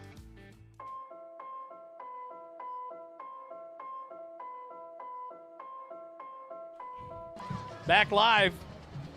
Dave, after that turnover, what's the sideline like? It's absolutely crazy. I was trying to get a live camera shot, but this place is electric. The fans are super, super excited. What a great start for Georgetown so far. Liam Capper gets ready to kick it off on the Syntex shirt and embroidery kickoff. It'll be a high kick, fielded on the far side at the 26, fumbled, picked up, ball's out. Who has it? Eastview got it. And Eastview recovers it. And they'll have the ball. 1st and 10 at their own 26. Now to Holden for the Eagle drive summary. That last drive was 4 plays, only 4 yards, but you didn't need much when Tennyson Dean gets you the football in the red zone. Big-time field goal, now up 17-0 in this first half. Once again, Eastview's finding themselves in a position they have to respond here. Under 3 minutes to go in this first half. Georgetown starts with the ball in the second. This has got to be points for them. 2 minutes, 52 seconds remaining here in the first half. Eastview takes over, 1st and 10 at their own 27-yard line. 2 receivers right, 1 left. Clatter in the backfield to the right of Guerrero. Handed to Clatter, left side, has a block, cuts back at the 30, 35, and then gets dropped by a host of Eagles. The ball's out. The Eagles have it, but they're going to say that Clatter was down. He did take a crunch right there in the middle of all that pile. Up to the 34-yard line. Gain of 7, 2nd and 3. A good hit by Espinoza and Easton Smith. But the Patriots have it 2nd and 3. Clock runs under 2.5 minutes. 2 receivers left, 1 right. Guerrero at the 30-yard line, middle of the field. Fakes the handoff. Going to throw down the right sideline. Jihad Abdenour breaks it up. What coverage there by Abdenour, the senior quarterback. Going for Caleb Hill, and it's incomplete. Brings up a big 3rd and 3. And Abdenour was in perfect position there, so that just looked like a forced throw. I think Eastview was a little bit rattled offensively. That was a circumstance where the wide receiver had to play defensive back because the DB had a much better shot at that football. 2:17 remaining here in the first half. 3rd and 3 from their own 35-yard line. Clatter.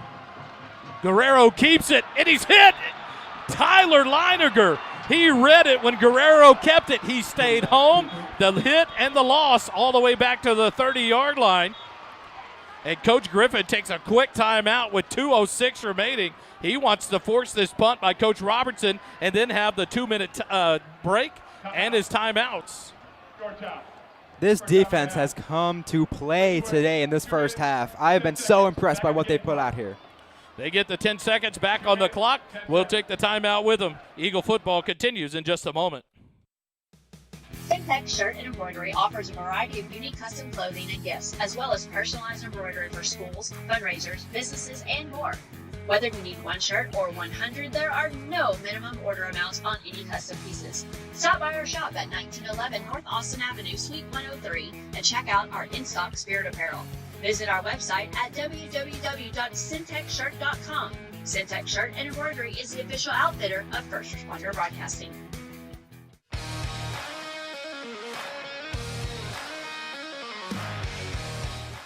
Back out of the timeout, Guerrero stands about his own 18-yard line, ready to punt it away on 4th and 5 from the 32. Snap is back. Guerrero almost gets it blocked. Punt is out. Cade Erickson fields it at the 37 and up to about the 44-yard line.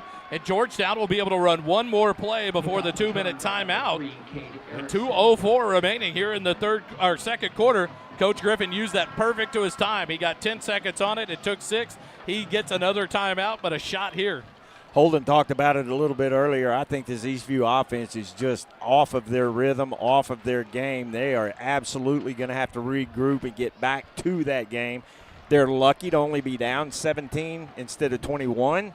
They're still in this ball game. They have to stick to their game plan. This is like against Rouse. They're going to come out in the second half and make things happen. They're not going to tuck tail and walk away. And so the battle will continue. 4 receivers right. Now Walker will go back into the backfield to the right of McDougal. Far side hash mark. 1st and 10 from their own 44. Hand it to Walker. Right up the middle. 45, 50. Hits a man. Breaks off the tackle and gets all the way up to about the 47 of the Patriots. A collision there with number 12, Lord Iso Punwu.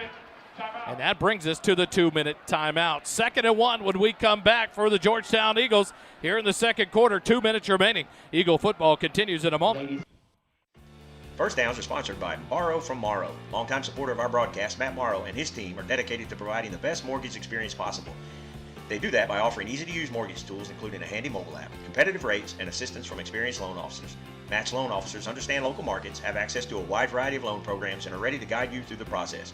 Your family, your future, our focus. For your mortgage needs, remember Matt Morrow, Borrow from Morrow. For more information, visit borrowfrommorrow.com. NMLS number 464148.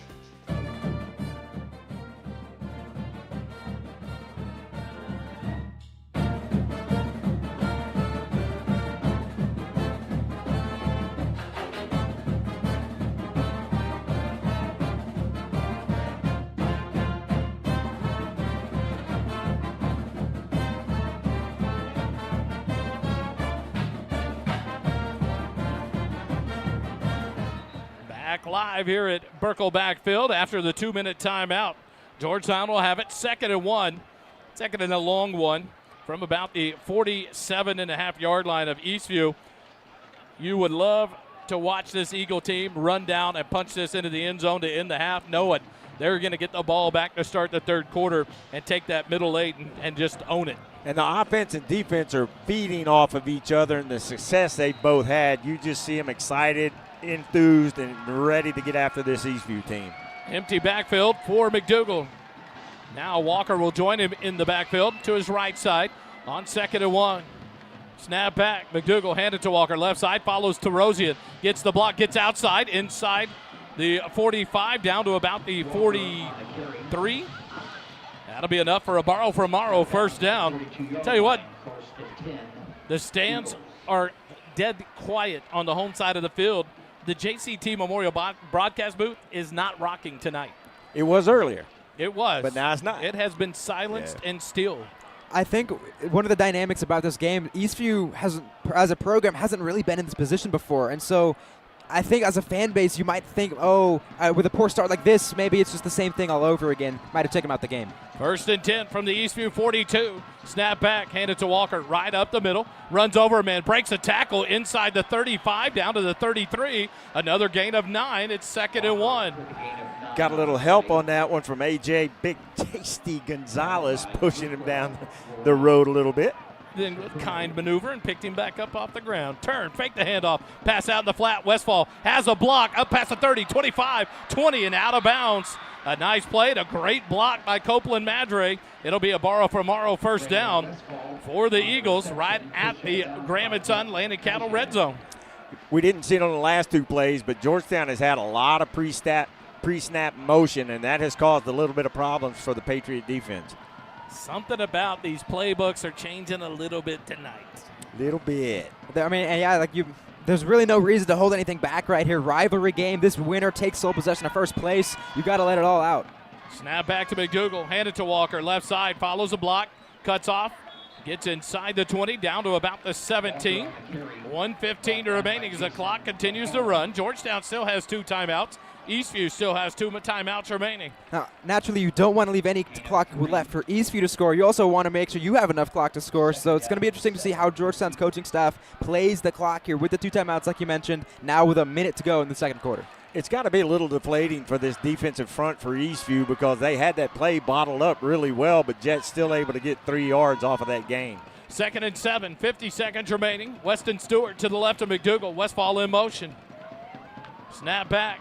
Hand it to Stewart, comes right side, has a block, gets outside the numbers, 15, 10, cuts inside at the 5, pushed out of bounds at the 4-yard line. That's a borrow from Morrow first down, but Xavier Warren is down here on the near side. Walker on the carry. He's going to get up and run it off. Ooh, I thought that was worse. Xavier He's Warren hurting may now. have got a stinger. That left shoulder looks like. What a great job of blocking there on the outside. Hennessy catches him coming off the field. So we'll check on Xavier Warren.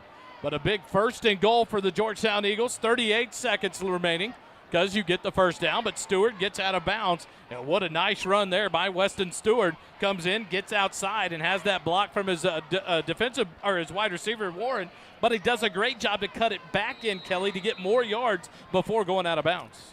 Yeah, and they've got 38 seconds left on the clock, so plenty of time. They've still got 2 timeouts? 2 timeouts 2 remaining. timeouts left, so playbook's open. McDougal under center. Sends a man in motion. Turns, hands it off. Guyton.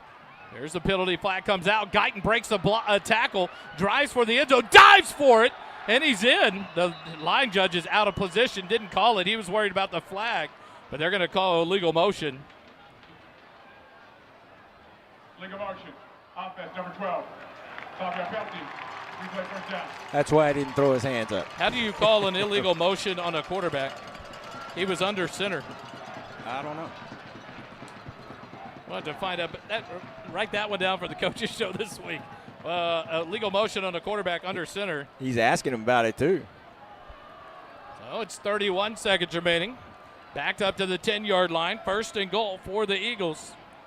That is a play that we're going to have to potentially circle depending on the outcome of this football game, because now you've lost 7 seconds, you've went backwards 5 yards, directly took a touchdown off the board.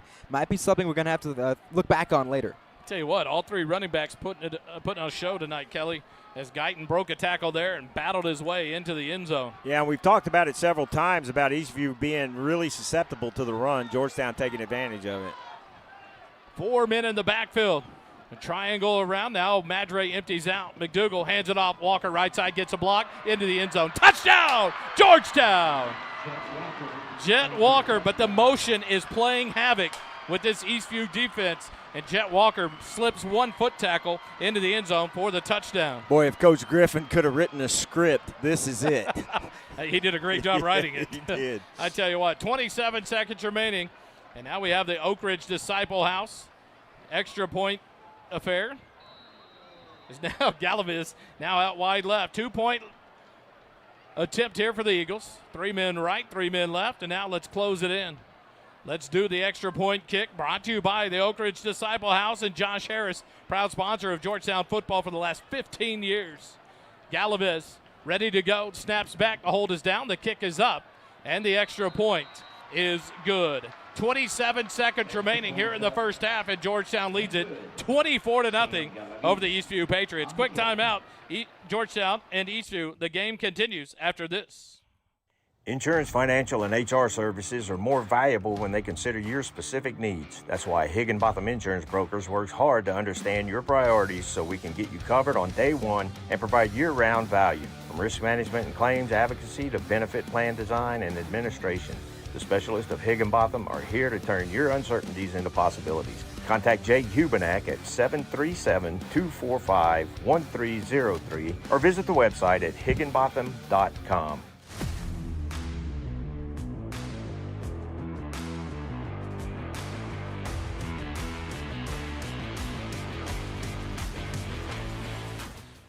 Back live here at Birkelbach Field. Hold it. The Georgetown touchdown drive summary. It was a clutch 7-play, 56-yard drive. Took 1:27 off the clock. Another touchdown throws on the scoreboard. 24-0 now. Less than 30 seconds to go in the first half.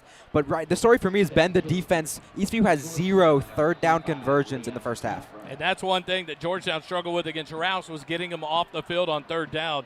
So a nice turn here for this defense tonight in the first half. Just got to do it for 4 quarters. Exactly right. The Syntex shirt and embroidery kickoff. Whether you need 1 shirt or 100, there's no minimum order on amounts on custom pieces. Low line squibber bounces, fielded at the 20-yard line. Coming left, hit at the 25, and then bottled up, taken down at about the 28-yard line.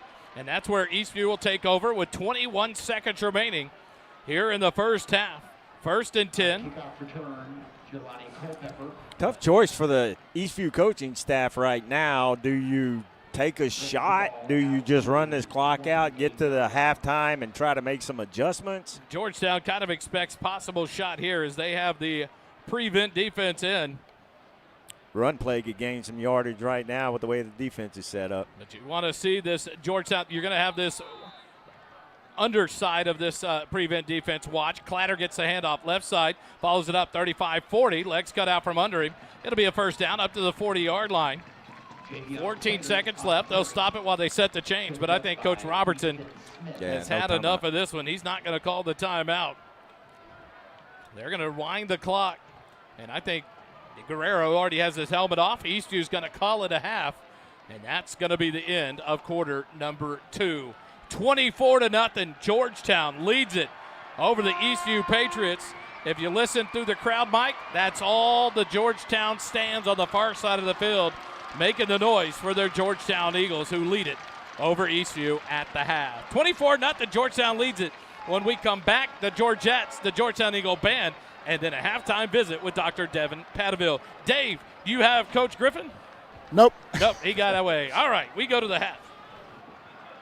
JMTs provides customized apparel and promotional items to small businesses, schools, and nonprofit organizations.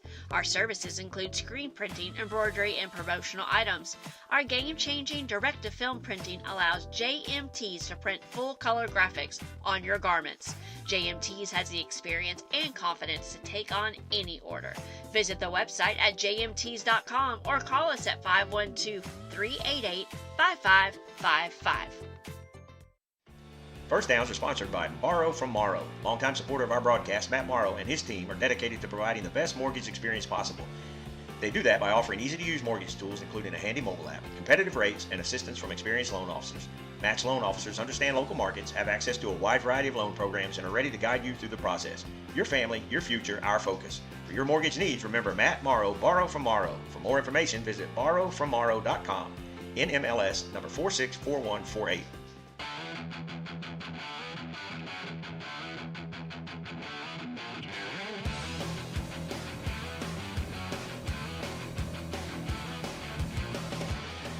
We welcome you back to the GISD Athletic Complex, Birkelback Field, where your Georgetown Eagles lead the Eastview Patriots at half, 24-0.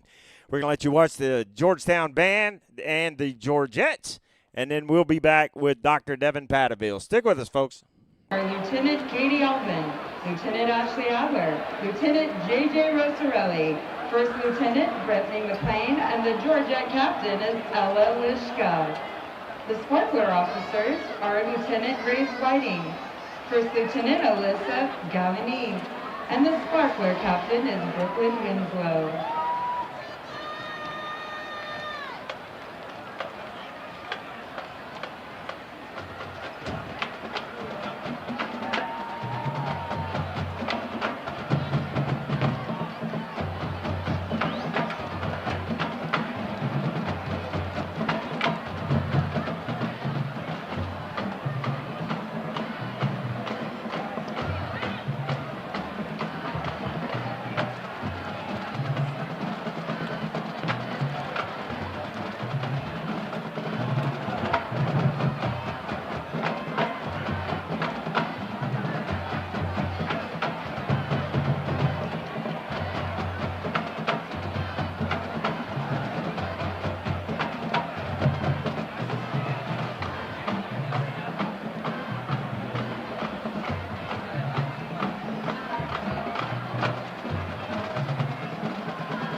The Sparkler Socials are Kaylin Bailey, Spencer Porterfield, and Ashley Stern. The Georgette Socials are Raylin Graff, Caitlin Hamilton, Zoe Parker, and Head Social Cammie Vogler. The Georgette of the Week is Cammie Vogler. Sparkler of the Week is Bailey Brown. The Sparkler's managers are Laura Lee Hall and Alyssa Holden. The Georgette's managers are Mackenzie Sloan, Olive Connerty, and Adriana Paz. And now, watch the Sparklers and Georgettes as they perform a featured sister pop routine to feel this moment.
The Sparklers would like to thank their best of the best season sponsors, AccuBuild, the Galini Firm, Texas Honey Ham, Clinical Pathology Laboratory, and the Performing Arts Studio, Georgetown.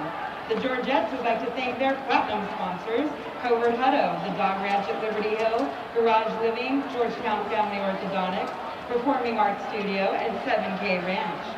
The Sparklers are under the direction of Makila Short, assisted by April Pena. The Georgettes are under the direction of Mrs. Crystal Rackley.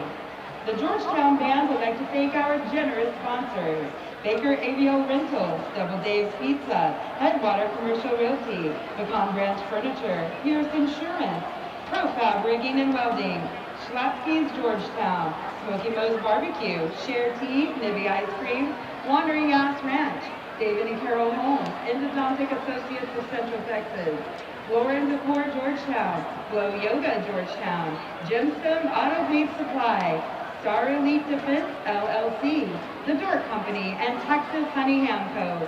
Thank you, sponsors. As the Eagle Band and Color Guard take the field, they would like to thank their booster board for their countless hours of hard work and tremendous support.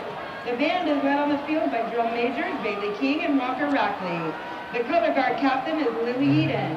Woodwind caption head is Katie Cook, and percussion caption head, Asher Lopez. Please help us celebrate our members of the week. Congratulate color guard captain's choice, Preston Pierce. Brass member of the week, Caden Smith. Woodwind member of the week, Ari Poole. Battery member of the week, Jack Fleischman. Front ensemble member of the week is Sarah Fluid.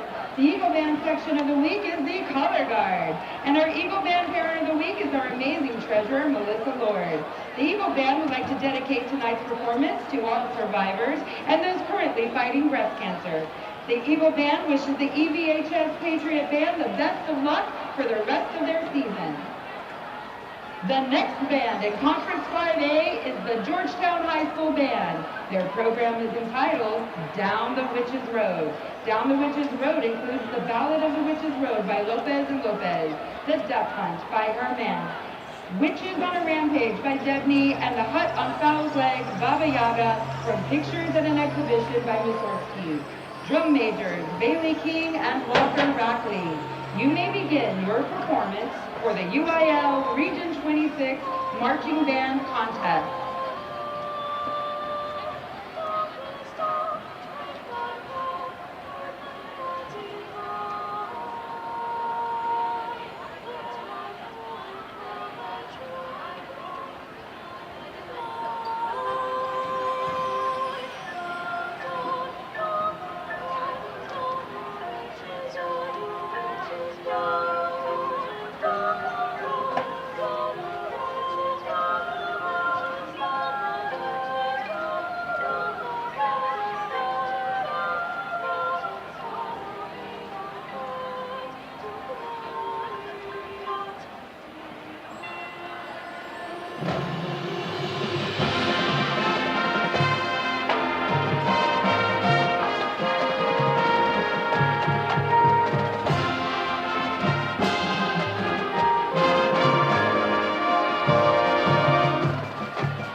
We're back live here at Birkelback Field at the halftime. The Georgettes, the Georgetown Eagle Marching Band. Opportunity to let you know UIL Band regional competition is at the field, the PA Field in Pflugerville on Tuesday, October 21st. Both bands will be there and compete. Go out and support the Eastview High School Marching Band at 8:30 p.m. Followed right behind them is the Georgetown High School Band at 8:45 p.m. So opportunity to get out, support the community. And these kids, I tell you what, they maybe work just as hard as anybody all year in any kind of activity, being UIL or sports on these campuses. It is amazing what these bands do. But right now, we have the pleasure to be joined on our annual State of the District address, an opportunity to visit with the superintendent, Dr. Devin Patteville.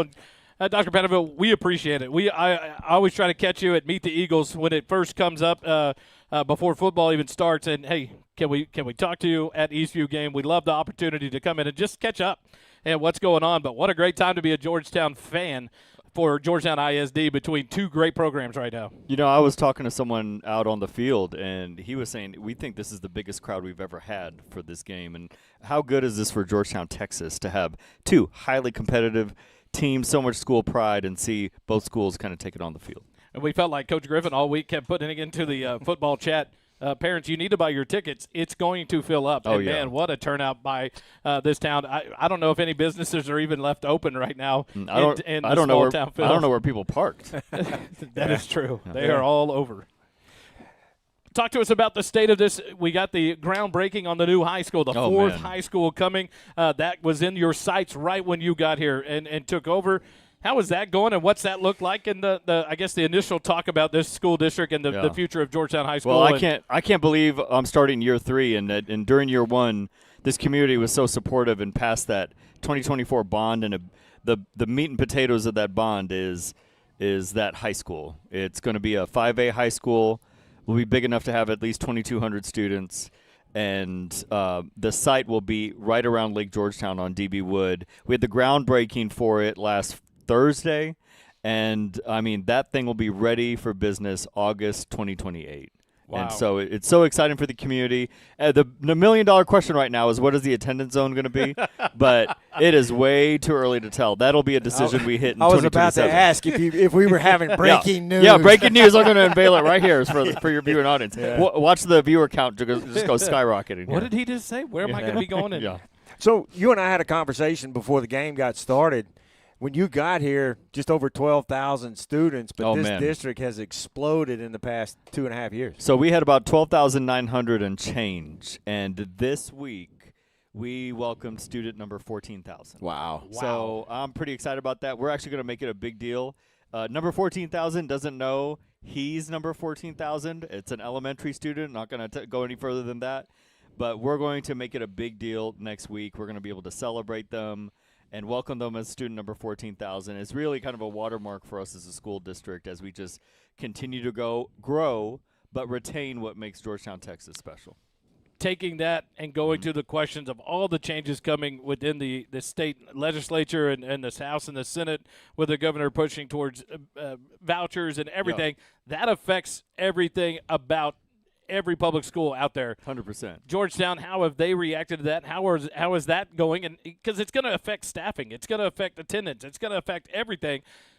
And then that falls on your shoulders as a superintendent. How is that going for Georgetown ISD? Yeah, well, I'll tell you, you're really doing a lot of foreshadowing for us, because one of the things that's important is, for all of our families, my mindset is they're one of our customers. And we want to pretend like they have a choice of wherever they could go to school. So one of the things that we're doing is we're trying to really define what makes us unique. So, this small town environment, that's something that a lot of school districts can't offer. That makes us unique. But the other thing that I think really sets us apart is our CTE programs, our career and technical education, and the Future Ready complex. Kids from elementary through high school can have an opportunity to get certifications and educational experiences that you can't get anywhere else. And if you've had a chance to put your eyes on that Future Ready complex, and I got to give credit to Dr. Brent, because it was the 2021 bond that helped build that. That is an amazing opportunity that we're just scratching the surface on. You're going to see, once Samsung goes fully operational, you're going to see manufacturing explode in this community. And manufacturing isn't what we thought it used to be. It's not a conveyor belt and boxes, right? It is literally putting together the hardware and the software that goes behind all of the new technology that's coming out now. And so we want our kids to be on the cutting edge of that. They can go to a 4-year college, or they can go directly into the workforce. How big of a draw is something like that just to the city and the school district? Because college is not for everyone. And it forever, it was either you go to college or you leave high school, go right into the workforce. That's right. Without the skills necessary to That's be in right. the workforce. But the CTE is giving students the opportunity to graduate with skills. 100%. And there's actually a third option. So you can go to a 4-year college, you can get a certification right out of high school and go into the workforce, or you can get the start on some of your college credits while you're in Georgetown and then finish at a community college in like 18 months and then go directly into the workforce. There's like 3 paths. And so what we want to do is, like, from the time a kid's in middle school, like 7th, 8th grade, we want to say, like, hey, this is a pathway for you. Here are your options. Now you got 4 or 5 years to think about it with mom and dad, so that you get to senior year and you're like, I know all my options. And what happens for a lot of kids is you go to senior year and you're like, well, I guess I should go to college or nothing. And it's just not that way anymore. Right. We want to paint all the options for kids. And I tell you what, one kid that stood out to me, he graduated last year, was Caden Sykes from Georgetown. Yes. He left playing baseball his senior year and built the most phenomenal welding trailer I've ever seen. I've seen he did the electrical work on his own. Yeah, I know exactly who you're talking about. And it spoke volumes to the program we have here. The year before, he built the awesome smoker on some wheels and tires, winning shows his last 2 years of high school, now going to Tarleton State to get his business degree while already running a welding business as an 18-year-old kid. And it was just phenomenal to get to talk to him. I got to know him on the baseball side, and he walked away going, this is my future, and I love it, and I've been blessed with this opportunity. That's right. And it's so cool to see that and to know that's what needs to be portrayed to these students. It may not be college. It may be welding. It may be AC. It may be plumbing. That's the problem, is we need those people too, and that's just as important. So such an opportunity and a draw here to Georgetown that many school districts don't have. Caden is the perfect example of that, right? He got into a trades program, didn't know how to weld, didn't know how to do electrical, and in 2 years became incredibly skilled at it. And then once he knew that's what he wanted to do, then he knew what he wanted to go to college for. Like that is the story that we're trying to create for every kid here. Georgetown High School for years, very, very well known in the auto mechanics world with their auto programs that they've had here, and that was a step ahead. Now GISD is giving students a step ahead as well. Is that drawing more people to this area? I would say so. I mean, you got to think as like I think of a school district as part of the economic engine of Georgetown, Texas, right? Businesses, homeowners are going to be attracted to what are the schools like, and so we have this responsibility of making sure kids are performing academically at a really competitive level. We want to have top-tier athletics. Look at this. I mean, look at what we have here. We want to have high-quality fine arts. We want to have that great CTE trades program. But then the other part of this is just you can't put it. You can't even describe this, like the small town feel where everyone gets along. It's like a good, healthy rivalry, but like the kids get along with each other. Like it's a great environment to be in. So just like keeping that culture is going to always be the challenge. You just mentioned it academically. Yeah. Where's GISD right now, and what's the future look like academically in this district? Yeah, we've grown a lot in the last couple years in terms of improving academic performance. The state, they measure us by how kids do on the STAR test at the end of the year. And so we've done a lot to better prepare kids for that. Let me give you another example of academic preparation here. This week, Eastview and Georgetown are doubling down on helping kids get ready for the PSAT. And because if kids perform well on the SAT and the PSAT, there's more scholarship opportunities for kids. So we're doing a lot to be intentional about preparing kids to do well so that the doors of opportunity open for them when they graduate. So I would say we're making good progress, but we want parents to be able to look at the letter grades the state gives schools and be able to say the quality of schools we have in Georgetown are out there with anywhere else I could buy a home, Leander, Round Rock, Hutto, wherever, right? My last question then is, with all of that and the growth that's coming to Georgetown, How do you as a superintendent, how do you as a leadership team running this school district keep, retain, recruit the best teachers and the best staff to prepare these kids for the future? Well, it's two things. I really appreciate that question, because when it comes to all the things parents want for kids, it all comes down to a high-quality teacher in every classroom. So the first thing we got to do is we have to have competitive pay for our teachers. So I'm real proud that we went from our starting teacher pay was in the bottom third of Central Texas school districts. Now we're in the top third, right? But we have a little bit more room to go. Like at year 10 and 15, we're near the half. So we need to move up some of our experienced teachers to be paid more, and we're going to continue to work on that. But the other thing is we have to have a supportive culture, right? Like always listening to our people, like giving us feedback. Like what's one thing that's going well? What's one thing we can do better?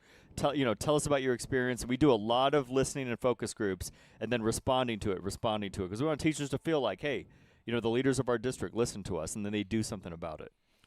I said that was my last question. I got one more, because you're so willing to come talk to us every year in this environment where you've been here now in your third year, it's gone so fast. It's unbelievable to see that time flying, all the times we've had to visit with you. Mm-hmm.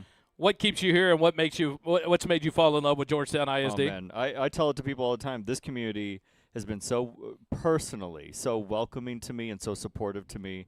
And, there's something special about this community. It has a unique identity that you can't find anywhere else. It's not just a suburb. It's Georgetown, Texas. And I've made so many relationships and friends here.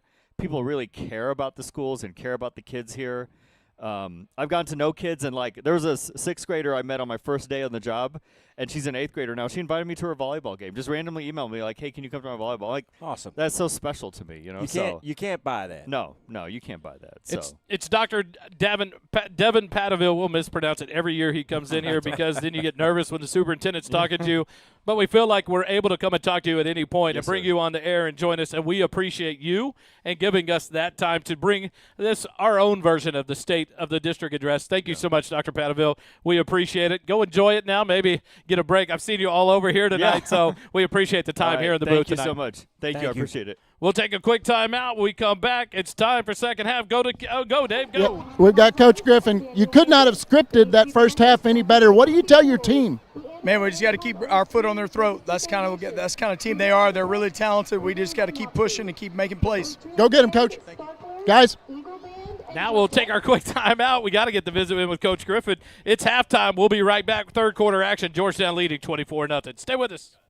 Blair Hogue with the Hogue team of Fairway Independent Mortgages, your local lender. With over 22 years of experience, Blair and his team are here to guide you through every step of your home journey. Whether you're buying, refinancing, or pulling equity out for debt consolidation or home improvements, when you think mortgage, think Blair Hogue with the Hogue team. We are conveniently located on the square in Georgetown. Visit us today or call 512-717-9912 and let's get started on your path to home ownership.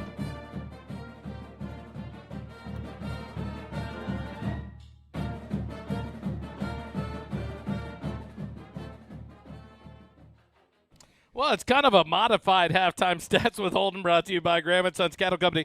We can't pass up the opportunity. Every year when Georgetown and Eastview play, it is an opportunity that we get to visit with Dr. Padaville. So thank you so much for letting us take that time. Holden, stat rundown before we go to the third quarter. Three things really stick out to me personally. The first is the fact that Eastview has 2 completions in that first half for 12 yards. They have not been able to get any type of pass game going. They have 0 third down conversions in the first half. So Georgetown's getting them off the field and then running the ball. Georgetown's got 161 rushing yards, 6.4 rushing average. They've won the battle up front physically, and that's reflected in the scoreboard, up 24-0 after the first half.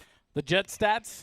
Jet right now in that first half of 20 carries, 139 and 2 scores, a 7-yard average. 20 carries is a half high for him. He had 30 carries all of last game, so it's going to be interesting to see how much they continue to work him in the second half, because he was a workhorse in that first one. Kelly, do the Eagles keep the foot on the gas? That's the key. They absolutely have to. Eastview has to keep Georgetown from scoring points on this drive. Kevin Gonzalez will kick it away for the Patriots. This will be his first action of the ball game, and he'll kick it away to Georgetown. Back deep for the Eagles. Little change. Westfall will be the deep man On the left side, near side, will be Weston Stewart. On the far side will be Cade Erickson. So we'll have to do some following up to see about the status of Xavier Warren. He is not out there to receive this kick. The kick is going to be a low, short one, and a fair catch whistled or signaled for and taken by Weston Stewart up at about the 27-yard line. And that's where Georgetown will take over. 1st and 10 to start the third quarter. And one more time, and we'll do it again at the quarter break. UIL Band Regional Competition on the 21st at the field in Pflugerville. Eastview will perform at 8:30 p.m., Georgetown at 8:45. Go out and support these young students that have worked so hard, tirelessly from the summer on to perfect their marching competition show, and they will perform on the 21st. And so the Eagles will come out, and it will be Jet Walker in the backfield with Caleb McDougal, 2 receivers left, and no, it will not be Jet Walker. Now he'll go back to the backfield. He went to the slot on the right side. Near side hash mark on 1st and 10. Snap back. It's a handoff to Walker. He'll cut to the left side. He's going to make a man miss. Get outside the numbers. He has a block outside the 30 to about the 33-yard line. That'll be a nice little run there. A gain of about 6 on the play. It'll bring up a 2nd and 4 for Georgetown. You know, one of the messages in the Eastview locker room at the half had to be put number 28 on the ground. And on that first play in the second half, a gain of 6 or 7 yards, and Eastview is really going to have to stop Jet. And it's a good sign to see Xavier Warren on the field. He's at that close outside most receiver. On the near side, McDougal looking to pass, does, out in the flat. Catch made by Westfall, has blockers, breaks it out. He's out past midfield, 45-40. He's going to come back to the far side, 30, 25, 20, 15-yard line before he's run out of bounds all the way down at the Eastview 13. What a play. Caleb McDougal to Braylon Westfall. And it's inside the Graham & Sons Land and Cattle red zone. A 1st and 10, a borrow from Morrow. First down. Really close to a block in the back. Copeland Madre. Copeland Madre threw those hands He up. did a great job, though, of not me. Wasn't me. Georgetown has it 1st and 10 from the 13-yard line. 11:42 remaining as Westfall went out of bounds. 1st and 10 from the 13. McDougal with 2 receivers right. Now a man in motion from the left. Snap back. McDougal hands it to Weston Stewart. Left side. Cuts back inside the 13. Drags a tackler forward inside the 10. Down to the 9-yard line. Nice hard run by Weston Stewart. He gets about a 4-yard gain. Bring up 2nd and 6 for the Eagles. Nice job there. And this is what this is one of the luxuries that Georgetown has. The 2 running backs that follow are able to give Jet some rest, but you're not missing much. 11:15 remaining. Exactly right. And what a job there. Both Guyton and Stewart tonight, both breaking tackles, making it hard to tackle them. And now a 2nd and 6 from the 9. Handed off. Weston Stewart straight ahead and got goat roped down at the 9-yard line. Wow. What a tackle there by the Eastview Patriot lineman, looked like maybe number 39. Sam Arnett got the tackle, too. They gave credit to number 6. His feet crossed the 8, but his shoulders didn't get past the 9. Dave, is the crowd still going there on the far side? Yes, Eastview, the Georgetown student section is still informing the Eastview student section that they can't hear them. Wow. 3rd and 6 from the 9-yard line. 1 receiver right, and now Xavier Warren empties out of the backfield. Hand it Jet Walker left side. He gets outside, stiff arm, 5. Touchdown, Georgetown! How do you want to start the second half? The same way you ended the first half. A touchdown to open it up to a 30-0 lead for your Georgetown Eagles. Boy, that is not the start to this second half that the Patriots needed, and you see that defense just dejected because Georgetown just drove this ball right down their throats and took an even bigger lead. And I don't know what you do if you're the coaches on the Eastview side to keep these guys' heads in the game. Now we have the Galavez on for the Oak Ridge Disciple House extra point attempt. Snap is back. The kick is up, and the extra point is good. 10 minutes, 16 seconds remaining in the third quarter, and Georgetown has taken a 31-0 lead over the Eastview Patriots. Quick timeout. Eagle football continues in a moment. For an old-fashioned dining experience, visit Goldberger Diner on the square in Georgetown. When you walk into this 50-style diner, you'll be greeted with a smile and treated like family. Enjoy breakfast served anytime or come for lunch or dinner and enjoy a great burger, chicken fried steak, old-fashioned liver and onions, or any of the great tasting food on our menu. Goldberger Diner is located at 109 West 7th Street in downtown Georgetown. Goldberger Diner, serving great food to great people.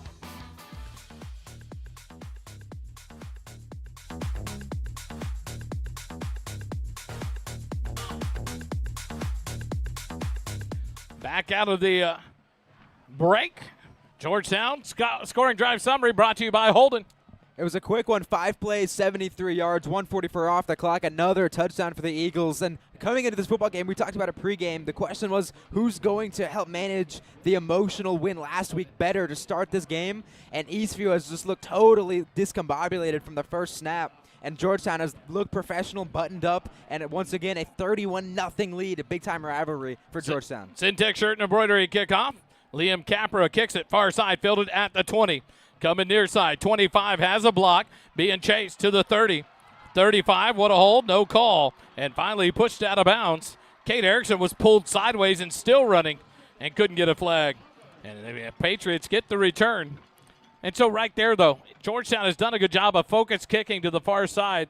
But if you don't have the coverage spread out on the field, you give that wide side of the field, and Eastview has the speed to get outside, and they do. They have it 1st and 10 up to their 47-yard line. Two other games going on tonight in District 8. Cedar Park Timberwolves lead the Glen Grizzlies 28-0 at the half, and the Lake Belton Broncos are beating the Lions of Leander 31-0. Handed off, Clatter right side, finds a man. Gavin Smith, a nice tackle right at midfield. A gain of 3, brings up 2nd and 9 for the Patriots. Now you see if the defense is going to keep up the momentum that the offense kept here in the second half. Eastview back to the line of scrimmage quickly. A clap of the hands. The Eagle defense still moving around, getting set. And now a change in formation. 2 receivers left, 1 right. Clatter in the backfield. Guerrero calls out the play. Backs up in the shotgun. On 2nd and 7. Snap back. Guerrero hands it to Clatter. Right side. Dances. Follows the blocker up past the 45. Into Georgetown territory. Down to the 42-yard line for a 1st and 10. And the Patriot offense for the – that was on 2nd down. Was that on 3rd down? Still 2nd down. So they still have yet to convert on a 3rd down here in the ball game. So they go back to the line quickly. This is where I thought that offense would pick up the pace. Yep. When you're down 31. 9 minutes, 10 seconds remaining. Clock runs. Clatter to the right of Guerrero.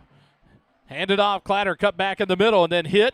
Breaks the tackle, but there is a good job right there. I believe it was Derek Jones.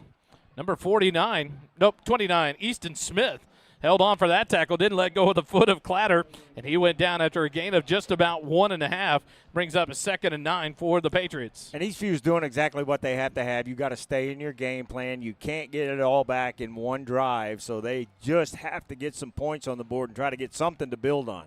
1 receiver left, 2 right. Snap back, Guerrero looking to pass. He's going to throw it out in the right flat. Catch made by number 2, Williams, I believe it was. Sam Williams, the sophomore wide receiver. And that's another 1st down for the Patriots. Nice pass, nice catch. I think it was number 3. Was it Blaylock. 3? Blaylock? He's their number 1 receiver when they do throw the ball. And now Honeycutt in the backfield. Clatter comes off. 1st and 10 for the Patriots down to the 30-yard line, 31-yard line of Georgetown. You like to see some pressure here, see if they throw a couple of blitzes in. Guerrero has Honeycutt to his left. Snap back. Guerrero hands it to Honeycutt. His first carry to the right side. Swat at the ball, and he gets hit and dropped inside the 25 down to the 22-yard line. A nice gain on first will bring up 2nd and 2 for the Patriots. Patriots able to get a drive going right now. They haven't. Have they been in the red zone tonight? No. I don't believe so, and they are 2 yards outside of it at the 22. Snap back, Guerrero hands it to Honeycutt. Cut back, and then he's hit and dropped immediately. That's going to bring up a 3rd down now for the Patriots. 3rd and 1. A nice job by Espinoza and the D-line there to stop Honeycutt quickly. Honeycutt comes out. Clatter, the running back in with Guerrero in the backfield. 7:45 on the clock here in the 3rd quarter. Clatter to the left of Guerrero. Now the bunch formation. 1 receiver right, 2 tight left receivers. Far side hash mark. Guerrero with Clatter to his left. Snap back. Guerrero's going to keep it. Quarterback left side. There was a hold. No call. And Guerrero's going to break the tackle and get inside the 20 down to about the 16-yard line. But one of the defensive ends came free or was trying to come free and got pulled back. And no flag comes in there. And Patriots pick up their first down off of a third down conversion in the ball game.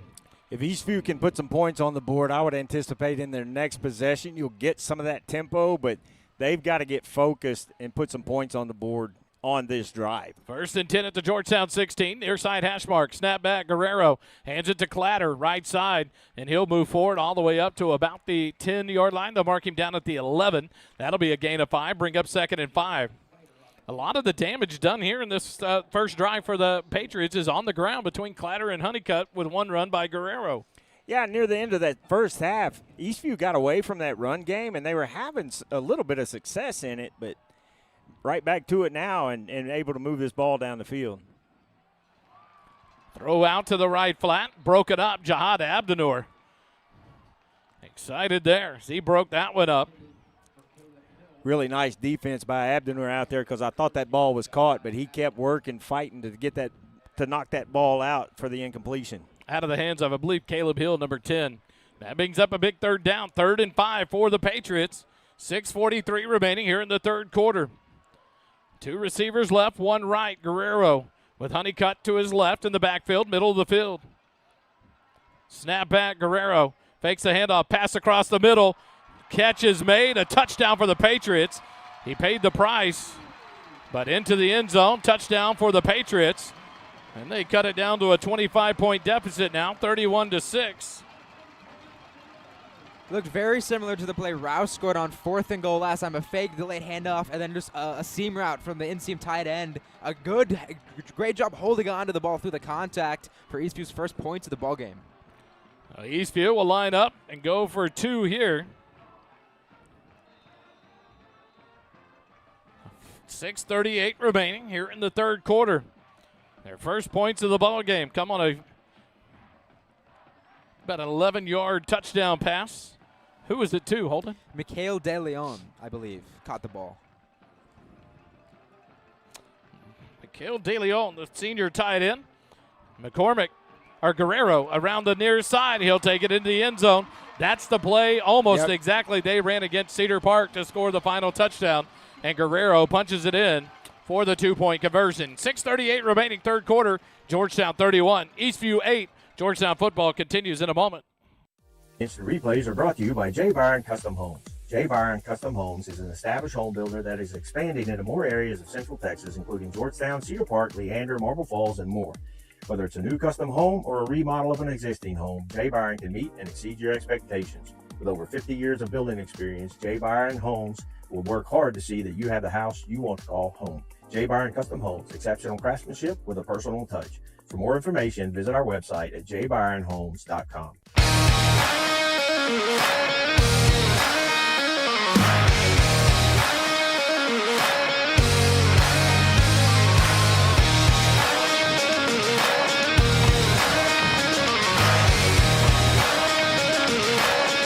Merkel backfield. The Patriots score their first points of the ball game. Trailed 31-8. Holding their drive summary. That last drive, 10 plays, 53 yards, took 3:38 off the clock. And like you mentioned, the first points for Eastview, they've got to build off of that. This is really the first spark they've had all game long. Now defense, how can they stop Georgetown's run game? That's really what's gotten them so far in this football game, particularly with Jet Walker.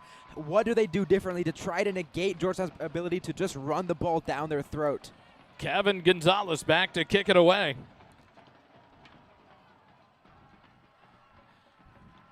Bounces inside the 10, fielded by the Eagles. Gets a block outside the 20 and then double teamed and taken out of bounds. Braden Bratton on the return. Gets to about the 23-yard line, and that's where Georgetown will take over. 1st and 10. We did get a flag, I believe. Right about the 26. So you know that touchdown by Eastview was brought to you by Jordan Vieira. He turned on the game. They scored. He turned it back off. He apologized. So we'll go to the field.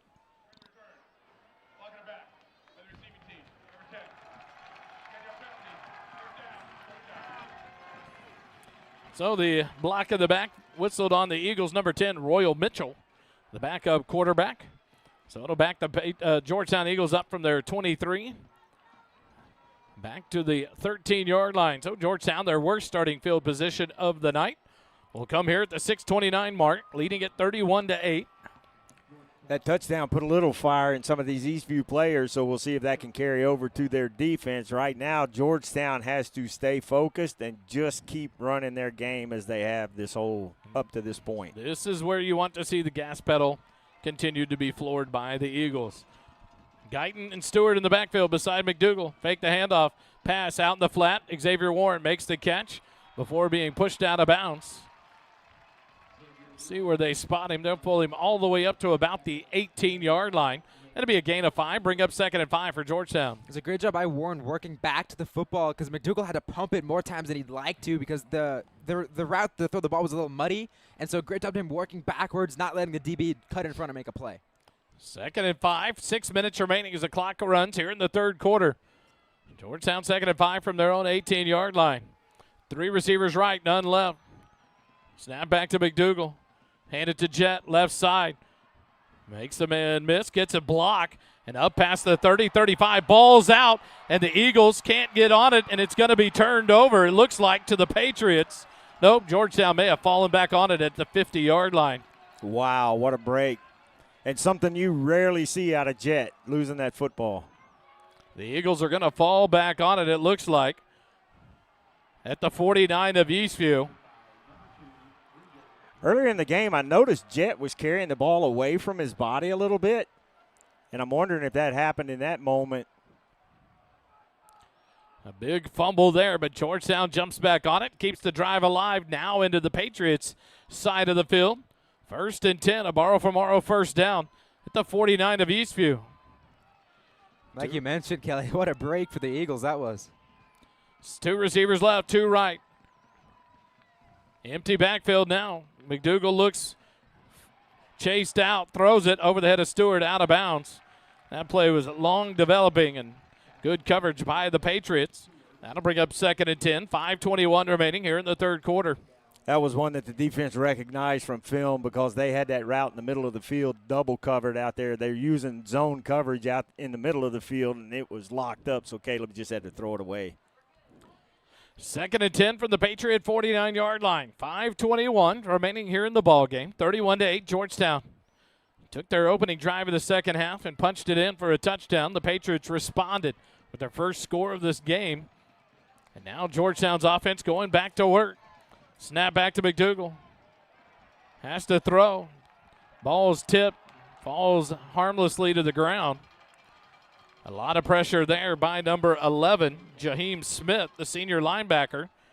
And it looked like a broken play from the beginning. McDougal looked to fake the handoff, and no one was there. And so now a big third down here at near midfield. 3rd and 10. This would be a big stop for Eastview if they can get it. And they need it desperately, too. Every conversion is going to bleed more clock out of this football game. Every first down is just the Eastview's watching their chance of winning this football game slowly diminish. Walker in the backfield to the right of McDougal. 3 seconds left, and they're going to have to burn their first timeout. So Georgetown did a good job of managing timeouts in the first half, and now having to burn a timeout here with 5:14 remaining in the third quarter. We'll take it with them. Georgetown football continues in a moment. For an old-fashioned dining experience, visit Goldberger Diner on the square in Georgetown. When you walk into this 50-style diner, you'll be greeted with a smile and treated like family. Enjoy breakfast served anytime or come for lunch or dinner and enjoy a great burger, chicken fried steak, old-fashioned liver and onions, or any of the great tasting food on our menu. Goldberger Diner is located at 109 West 7th Street in downtown Georgetown. Goldberger Diner, serving great food to great people.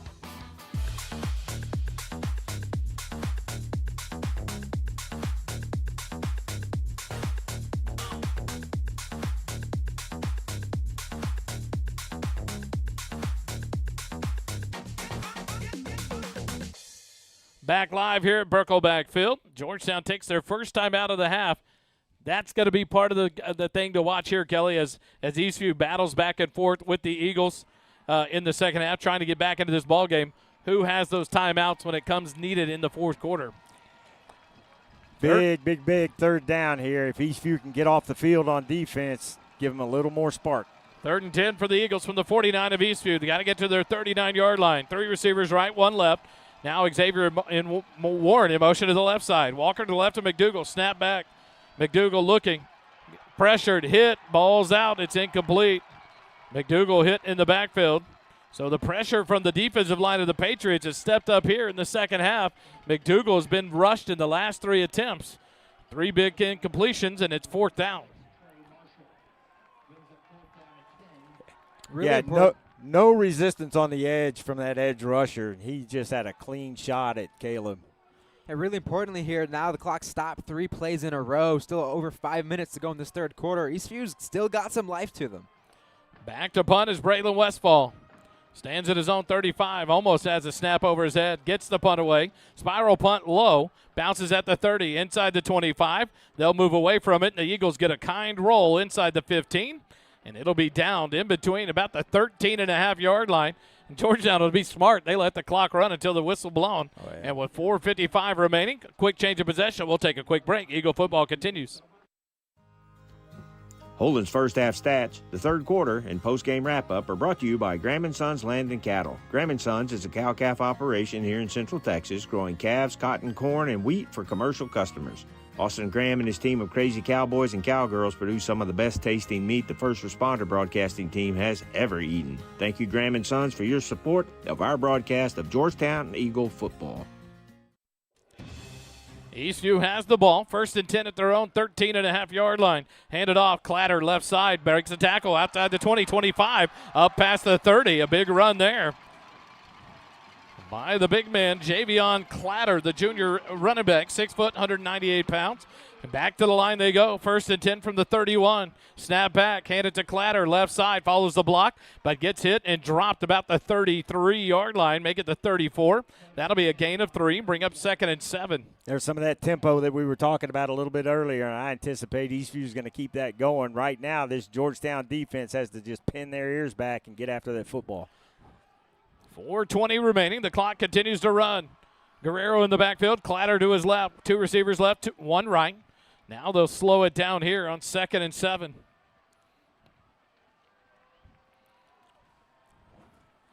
Guerrero backs up.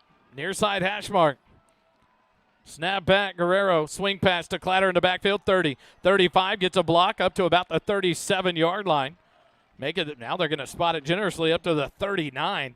That'll be a gain of about 5 and bring up 3rd and 2 now for the Patriots. Clock runs under 3:45 remaining in the third quarter. Big thing defensively here for Georgetown is to prevent Eastview from getting the chunk plays. If they're going to go down the field, make them earn it, make them burn a lot of clock. 2 receivers bunch left, 1 receiver right. Guerrero hands it off. Clatter right up the middle, and he'll push the pile forward just enough for the Eastview first down up to the 42-yard line. And the Patriot offense continues to drive. Their second third down conversion gets their fans going. Making a little more noise here in the third quarter. Clock continues to run. 3 minutes, 15 seconds remaining in the third quarter. A 31-8 ball game. Georgetown with the lead. 2 receivers left, 1 right. Guerrero snap back. Hands it to Honeycutt. Right side, cuts back. And then he's taken down for a gain of about 2 up to the 44-yard line. That'll bring up 2nd and 8. Again, their success is in that running game and in those short passes. So you figure the play caller for Eastview is going to keep that tempo going. And Georgetown in the running game, Eastview in the running game here in the second half, have put up quite a few yards.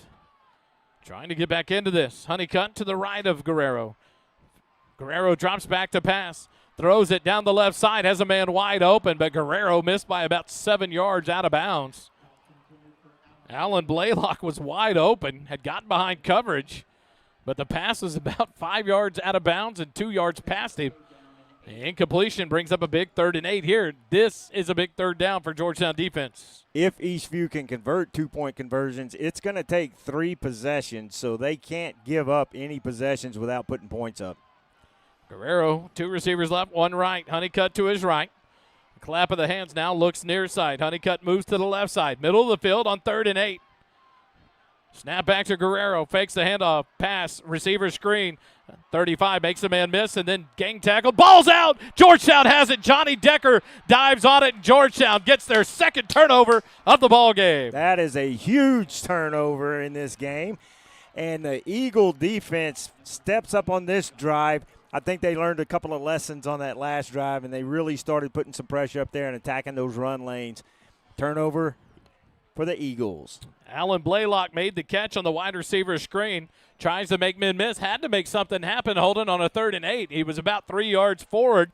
And then a big hit, and Johnny Decker on the spot to recover the fumble. And that's always the risk you take whenever you try to create after the play. Somebody might just come thwack you, and you never see him coming. You lose maybe a little bit losing the ball security, fumble Georgetown football, and that might be a huge turning point in this game. Is that an official stat, a thwack? It should be if it isn't. It is now for us. 2 receivers left, 2 right, empty backfield. Snap back to McDougal, quick pass out. Xavier Warren does a good job of holding on to it just to not let it be intercepted. But into a crowd, a loss of about 1 yard. They're going to spot him at the 44-yard line. The loss of 1, bring up 2nd and 11. So in the last 4 plays, Georgetown's offense has done nothing but gone backwards. I don't know why they've gotten away from the run game, but they really need to just put this game on the back of Jet Walker and get out of here with a win. The last drive, we were talking 3 straight incompletions, stopped the clock. Gave Eastview the ball with 5 minutes remaining in the quarter. Now the clock runs under 1:45. Fake the handoff. Look at a pass due out to Warren, and it's incomplete. An pass off the mark from Caleb McDougal. But now on 3rd and 11, like you said, Kelly, not only do we not go back to the running game, we also stop the clock. 1:41 remaining. This does seem like the type of territory that you would at least think about going for it on 4th down, depending on how many yards you get here on 3rd. So I do think a run play here is not out of the cards. Maybe you get it to Walker. If he gets 8, and you go for that 4th and 3. Substitutions come in. Walker will be in the backfield with McDougal. And Eastview has a late substitution for the Eagles, and Eastview took their time subbing. They're going to force Georgetown to burn another timeout. 141 on an incomplete pass. Georgetown's offense twice in a row in possessions have now wasted a timeout on 3rd down behind the chains. Quick timeout. Eagle football continues in a moment. Holden's first half stats, the 3rd quarter, and post-game wrap-up are brought to you by Graham & Sons Land and Cattle. Graham & Sons is a cow-calf operation here in Central Texas, growing calves, cotton, corn, and wheat for commercial customers. Austin Graham and his team of crazy cowboys and cowgirls produce some of the best tasting meat the First Responder Broadcasting team has ever eaten. Thank you, Graham & Sons, for your support of our broadcast of Georgetown Eagle football.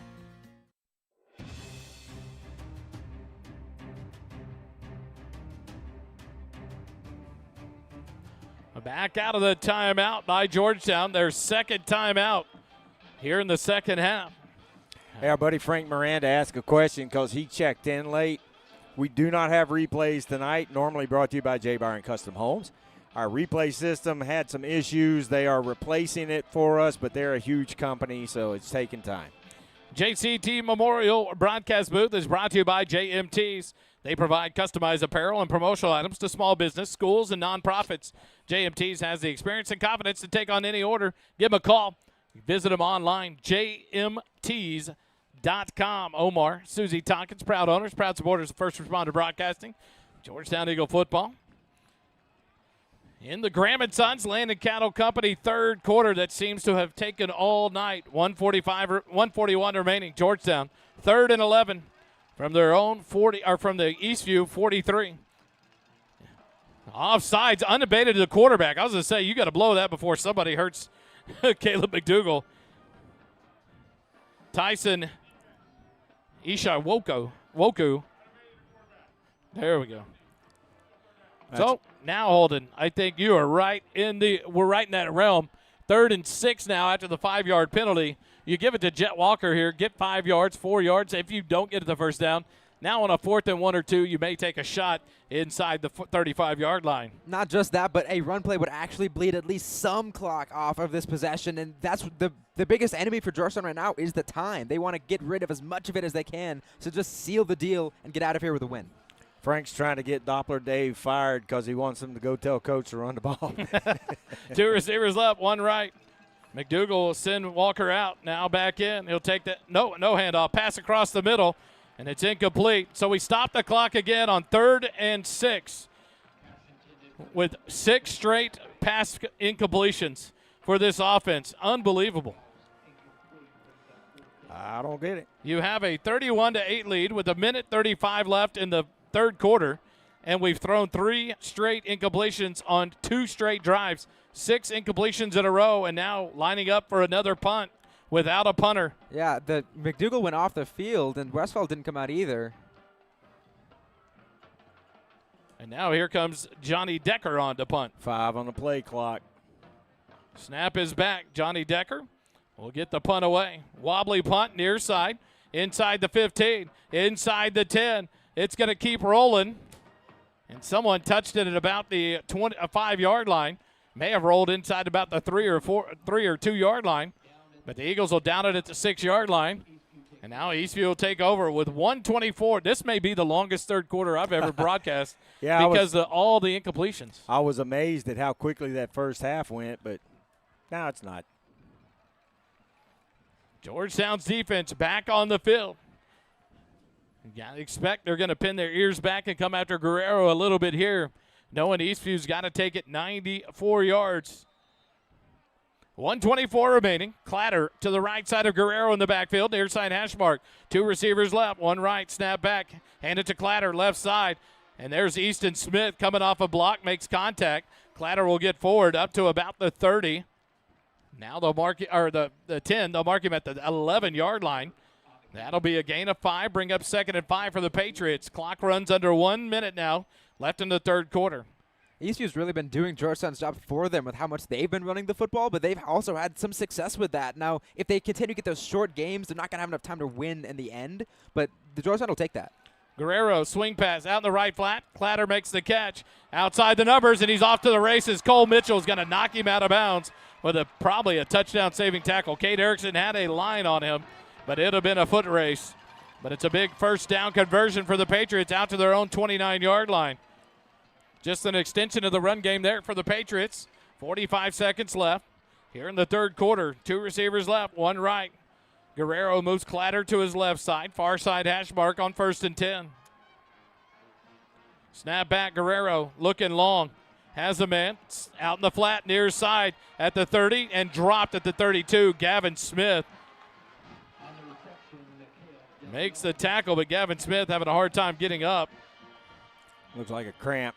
Tennyson Dean's going to go to work on him. The trainer's out from Eastview to check on Gavin Smith. That right leg. When he didn't get up, I was nervous. Gavin Smith, one of the big linebackers for Georgetown. So they'll stop the clock with 17 seconds left in the third quarter. Gavin's got that little cramp. Get turned around and headed back towards the Georgetown side. The waterfall continues for him. He grabbed the Gatorade bottle. Now he'll run it off, but he'll have to come out of this play. I stopped the clock on my thing with 31 seconds, so they let the clock go there for quite a bit. And if they don't reset it, that's going to be a win for Georgetown. They just reset it to 30 seconds. I shouldn't have said anything. Right when you said it, they were putting it back on there. So Patriots have it. 2nd and 8 from the 31, 32-yard line. Snap back, Guerrero hands it to Clatter, coming left side. Gets a block up to the 40. Taken down there. That'll be enough for another Patriot first down. Clock will stop with 24 seconds while they set the chains. They really have found something running the ball with Clatter. He's got 16 carries, 94 yards, about averaging about 6 yards a carry. They will have to start considering, though, how quickly they can move down the field to get points to get back into this ball game. Handed off, nope, pass out in the right flat, and it is off the mark to Caleb Hill. Guerrero trying to rush that one, but it was wide right. Brings up 2nd and 10 from the 40-yard line, and 10 seconds remaining in this third quarter. Yeah. That's never going to end. It's just not going to die. This third quarter just will not die. Oh, my goodness. And you know Georgetown wants to put this third quarter behind them. Yeah, we put a touchdown on the board, but Eastview has really gotten their offense going. So the Patriots ready to go now. 2nd and 10 from their own 40 with 10 seconds remaining in the quarter. Bunch formation on the right side. Turn, hand it to Clatter. Dances outside, gets a block to the midfield. Breaks another tackle up past the 45 of Georgetown. It'll be 1st and 10. They'll set the chains. I'm not sure Eastview's going to line up and try to get another play out, but Guerrero already walking over to the near sideline. And the third quarter comes to an end. Mercifully. 31-8, Georgetown leads it over Eastview. Quick timeout while we switch ends of the field. When we come back, Eagle football will continue on the SHN Sports Network. Insurance, financial, and HR services are more valuable when they consider your specific needs. That's why Higginbotham Insurance Brokers works hard to understand your priorities so we can get you covered on day one and provide year-round value. From risk management and claims advocacy to benefit plan design and administration, the specialists of Higginbotham are here to turn your uncertainties into possibilities. Contact Jake Hubenak at 737-245-1303 or visit the website at higginbotham.com.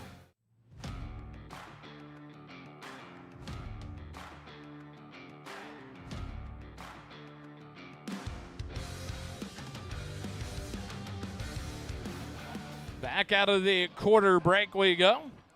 Back to action here at Brickleback Field. We go to the fourth quarter. Georgetown leads it over Eastview, 31-8. The winner of this ball game, Kelly, in sole possession of first place in District 8. The loser tied for second with Cedar Park, who looks to be cruising to the win tonight after leading 28-0 at half over Glenn.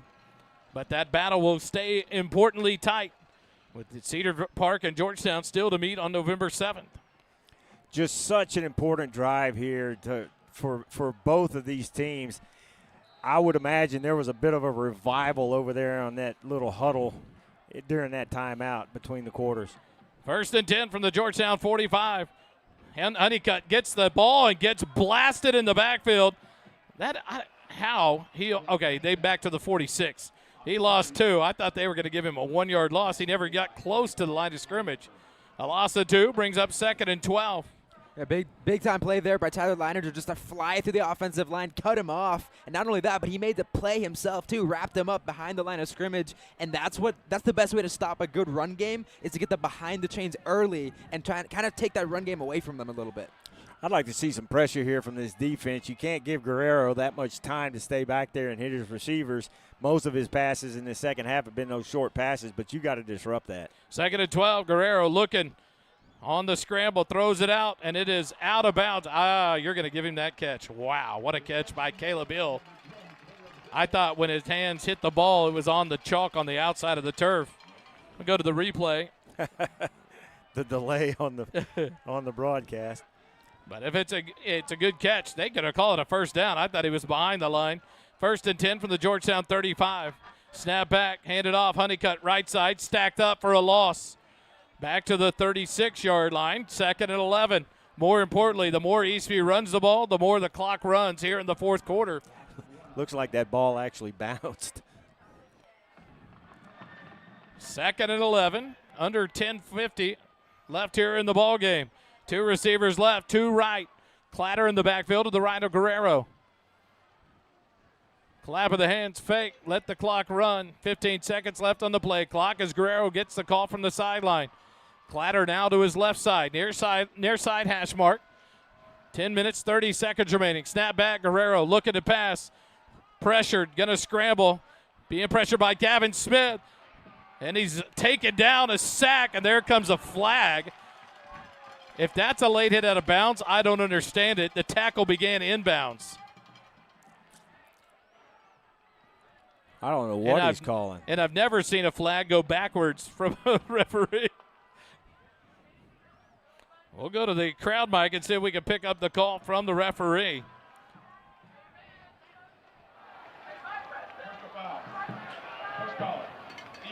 Horse collar. So instead of 3rd and about 15, it's now 1st and 10. He had the bottom of his jersey. That's what he slung him out of bounds on. 1st and 10 for the Patriots at the 21 of Georgetown. 10:22 remaining in the ball game. Guerrero looks towards the near sideline. 1 receiver left, 1 receiver right, 2 receivers right, bunched at the end of the right side of the line. Clatter to the right, handed to Clatter. Left side follows the blockers.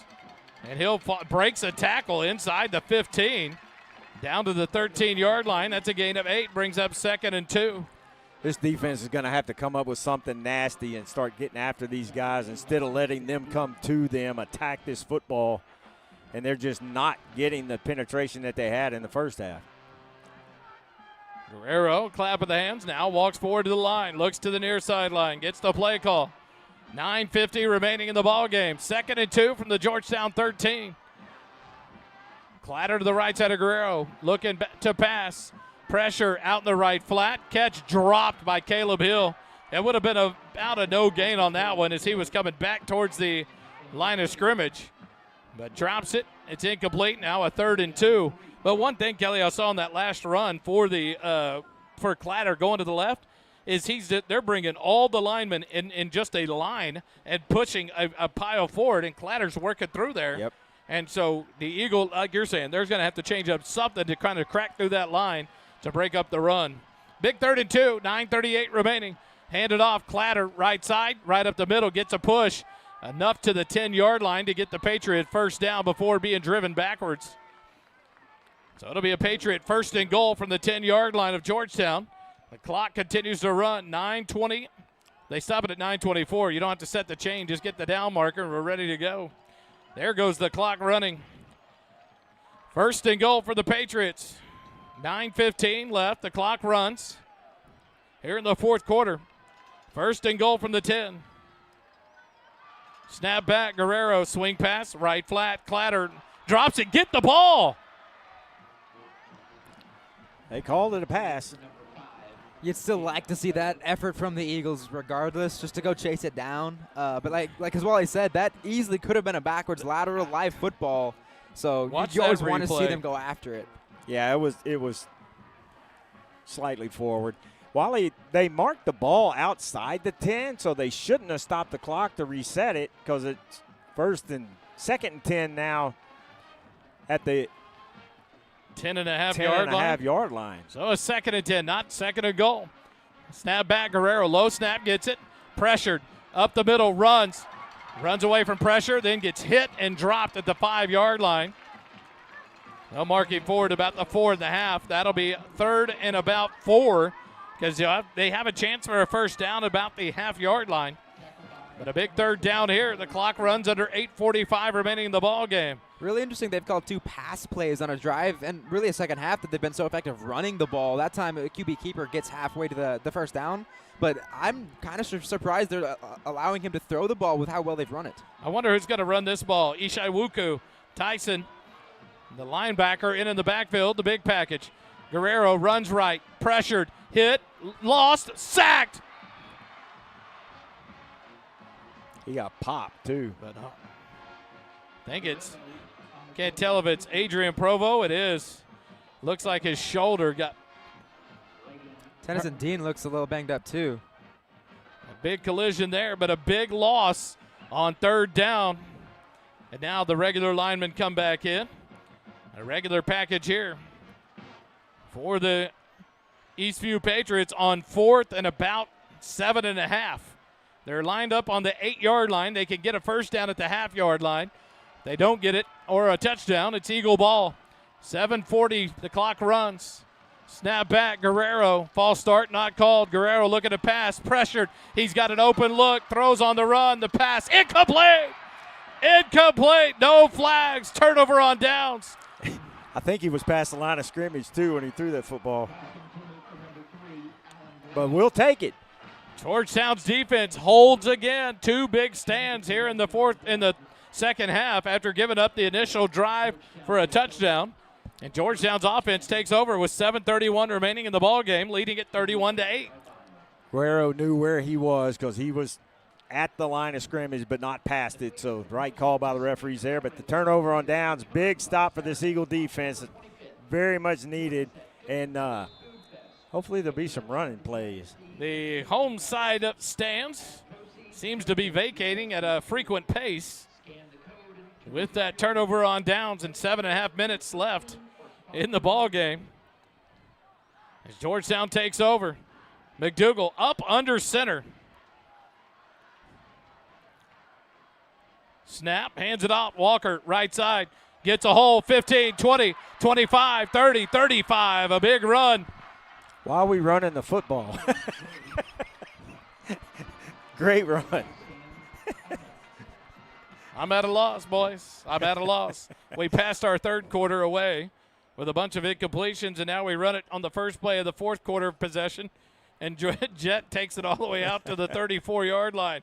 Borrow from Morrow, first down. That run took Jet over 200 yards in the ball game. He's got 214. And that's the one thing we talked about. Does Georgetown take the air out of the ball this week by running the ball? And for most of the game, we have. And now back to it. McDougal under center. Puts a man in motion. Snap, handed off. This one's to Guyton. Cat cracks outside the 40. Breaks a tackle up past the 45. Oh, you got to be kidding me. I'm not sure how the umpire could have thrown that flag when his back was to what was going on. But a late flag, it's got to be after the play. Coach Griffin is out at the numbers. Man, that was just a block that got driven out to the hash marks.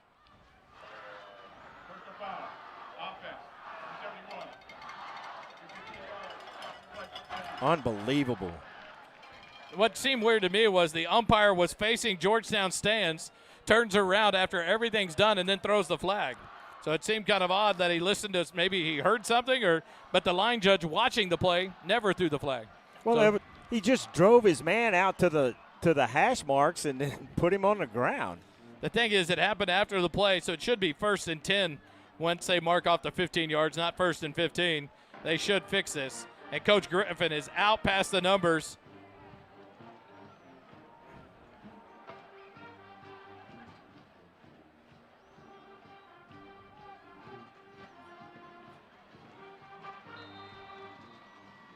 So, Coach Griffin still chirping at the referee. 6:35 as the clock continues to run. It's 1st and about 13. It was a dead ball foul after the play. We already had the first down. You mark it 15, it's 1st and 10. Turn, hand it. Guyton, right side, makes a man miss. Up past the original line of scrimmage, works past the 35 to the 36-yard line. Nice gain of about 5, brings up 2nd and 8 now for the Eagles. More importantly, the clock will run under 6 minutes remaining in the ball game. Tick, tick, tick, tick. That clock brought to you by Copper's Cove. Zach Guyton doing some hard running here. I think Jet Walker has earned himself a breather over 200 yards now. I know he's run the ball so much, I'm tired. 5:45 remaining. McDougal under center. Gets the snap, turns, hands it off. Guyton to the right side, gets some blocks, tries to kick it out, now cuts it back inside, gets a hole up past the 45 to the 46-yard line. Back to where we were before the penalty got thrown on Caden Scherer, and it's a borrow from Morrow, first down.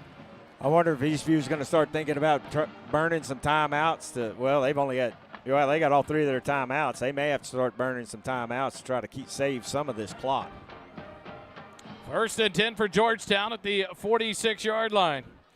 Goldberger Diner, great food, drinks, and service in a 50s-style diner on the square in Georgetown, serving breakfast, lunch, and dinner.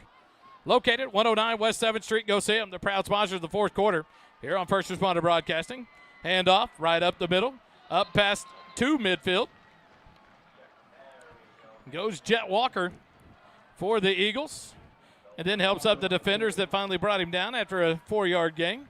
2nd and 6 for the Eagles. The clock runs under 4 minutes, 45 seconds remaining, and the Eagles in no hurry snapping the ball on each of these plays.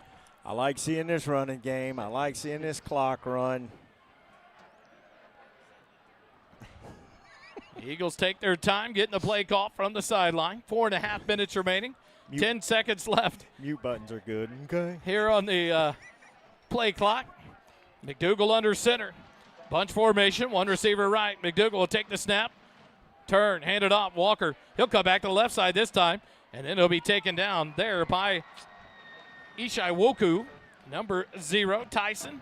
The senior linebacker makes the tackle, but it's another gain of about 3, and that'll bring up 3rd and 4 for the Eagles as the clock goes under 4 minutes remaining. The Eagles will snap at about the 3:30 mark here. Left in the ball game as cars line up, heading out the stadium here at Burkle Backfield after what is turning out to be a Georgetown blowout win over Eastview, where Georgetown will take over the district lead at 4-0. McDougal under center. Now a motion, sends heavy left. McDougal gets the snap, turns, hands it off. Guyton hit the line and then pushed backwards. They'll give him a 2-yard loss to midfield. And that'll bring 4th down up for the Eagles. Down marker was headed back to the original line of scrimmage. I think at this point you just use all the play clock, call your final timeout, and then punt the ball back just to get as much clock off the game as you can while you have possession of it. The Eagles are going to bring in another package, taking their time. 3 minutes remaining in the ball game. McDougal back in the shotgun formation. 2 receivers left, 1 right. Guyton in the backfield. Bratton in motion to the right side. McDougal waits for the play clock. Now steps forward. And the Eagles, I think, are going to take the flag, take the delay of game, and punt it away. Let the clock run out, save that last timeout. But with 2:41 remaining, Georgetown takes the delay of game and a back up 5. Bring up 4th and about 11. And Westfall back in there. He'll punt it away. Back deep goes number 2 for the Patriots. That's Sam Williams, the sophomore wide receiver, one of those track runners for the Patriots that they talked into coming out, and he's had a good year on the wide out position for the Patriots. You know they're coming after this kick. Stands at the 15. Westfall gets it away. Nice kick, right side, bounces at the 23, inside the 20.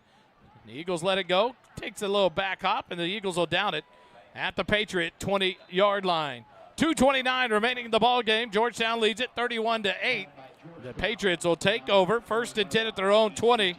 And I tell you what, Kelly, coming into this one, and Holden said it in the pregame as I was driving in, there's a lot of ways this game could have gone. I didn't see this one. No, I didn't either. Saw a slugfest, back and forth punching. The offense is throwing punches at each other to see who could get a stop and maybe take an advantage. And Georgetown's defense has shown out here tonight. Yeah, I really thought that whoever would come out a little sloppy might end up losing that game, and I think that ultimately is what happened. I just didn't think they'd be as sloppy as Eastview was. Snap back, Guerrero hands it off, hit and dropped about. Oh, wow, another flag comes in on Georgetown. I haven't seen one flag on Eastview tonight. And it's at one right behind the line.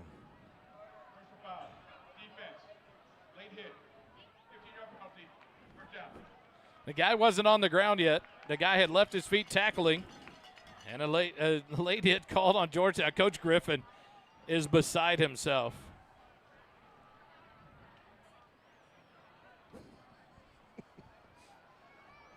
$2:23 remaining here in the 4th quarter. It's brought to you by Goldberger Diner. We hit there for breakfast last Saturday morning. The biscuits and sausage gravy. Excellent, I might add. The breakfast plate, I believe, is what my wife had. It was amazing. But they have their burgers. Maybe if you had to pick a place, you can go get one burger in town. For us, it's got to be Goldberger. They've got the best gluten-free burger in town.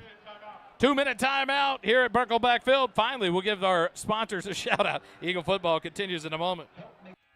The Golden Rule is located at 606 South Church Street in Georgetown. The Golden Rule offers an amazing menu and even better atmosphere. Enjoy a wide variety of menu items like Cantonese riblets, Texas fried quail, roasted beet salad, an elk double smash burger, and much, much more.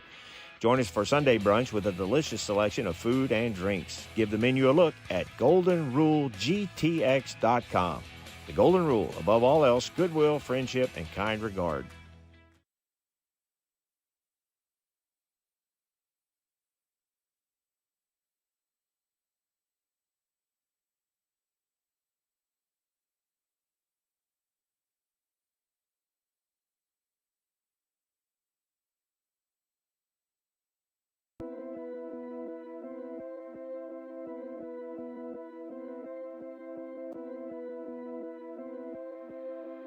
Yeah. Back out of the 2-minute timeout, handoff coming right side, driving the pile forward. Clatter running hard, gets up to the 41-yard line. Clock continues to run, under 1:50 remaining. Go again, Dave. Rock, number 40 on that one. Quentin Rock called his name several times. And I tell you what, this defense deserves a lot of credit tonight. yeah. The offensive performed. Jet Walker did Jet Walker things. But, man, this defense has stood the test all night long, only giving up one touchdown drive in the ball game. Bend don't break down here at the end on a 4th and 8. What a performance by this defense. Coach Laux and this defense have done a great job tonight. Dave, there's your question for Coach Griffin after the game. Talk about this defense. Hand off, coming to the right side. Another running back hit and stood up and driven back. Number 5, Fielding Garner on the tackle. Great job there by Fielding. Quentin Rock over to help, along with number 14, Landon Hammett. 3rd and about 2 for the Patriots. Now is the clock under 1 minute remaining here in the ball game. Georgetown will go to 6-1 on the year, 4-0 in district play. Eastview will fall to 5-2 and 3-1 in district play. They will be tied, but have the head-to-head tiebreaker as it stands right now with Cedar Park after the 4-point win last week at Gupton Stadium. But Georgetown will be the lone holders of first place for District 8. Snap back to Guerrero. He'll hand it off, running to the right side, cutting back up, and carrying the pile forward up to midfield for the first down is number 25, Landon Wallace, the sophomore running back, 5'10", 156 pounds. The clock continues to run, 20 seconds. The countdown is on, and Georgetown and Eastview will head to their respective sides, and this ball game will come to an end. Georgetown wins it 31-8 over the Eastview Patriots. I'm just blown away by this defense, by this team. This Georgetown team continues to get better and better, guys, and you love it knowing that the challenges are not over. You've got a team next week in Glenn that's going to come in hungry. They're defeated They haven't won a game. But then you go on the road to take on a Lake Belton team who is playing well right now, and then you come home to finish the regular season against Cedar Park. And so the task in front of them is mighty, but this team continues to shine here at Georgetown High School. We'll take a quick timeout, hopefully get an interview with Coach before it's over. Eagle football continues in a moment. For all the fly fishing, hunting, and outdoor enthusiasts, River and Ranch Provisions is your one-stop shop for the gear you need. River and Ranch offers a large selection of outdoors and hunting supplies. Cody, Brad, Sam, and Tim have put together a high-end outdoors outfitter with high-quality services to make everyone feel welcome and important, regardless of your experience level. Come see what we have to offer at 807 South Austin Avenue in Georgetown, or visit our website at rrpgtx.com.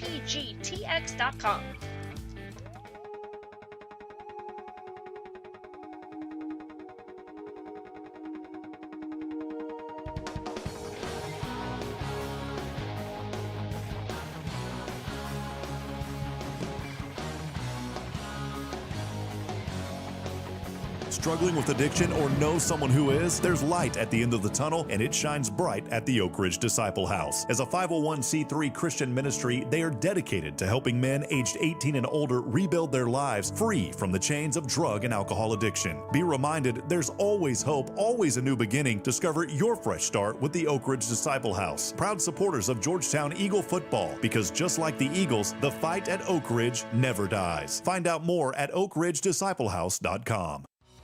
For an old-fashioned dining experience, visit Goldberger Diner on the square in Georgetown. When you walk into this 50-style diner, you'll be greeted with a smile and treated like family.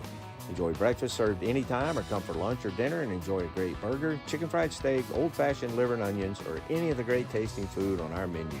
Goldberger Diner is located at 109 West 7th Street in downtown Georgetown. Goldberger Diner, serving great food to great people.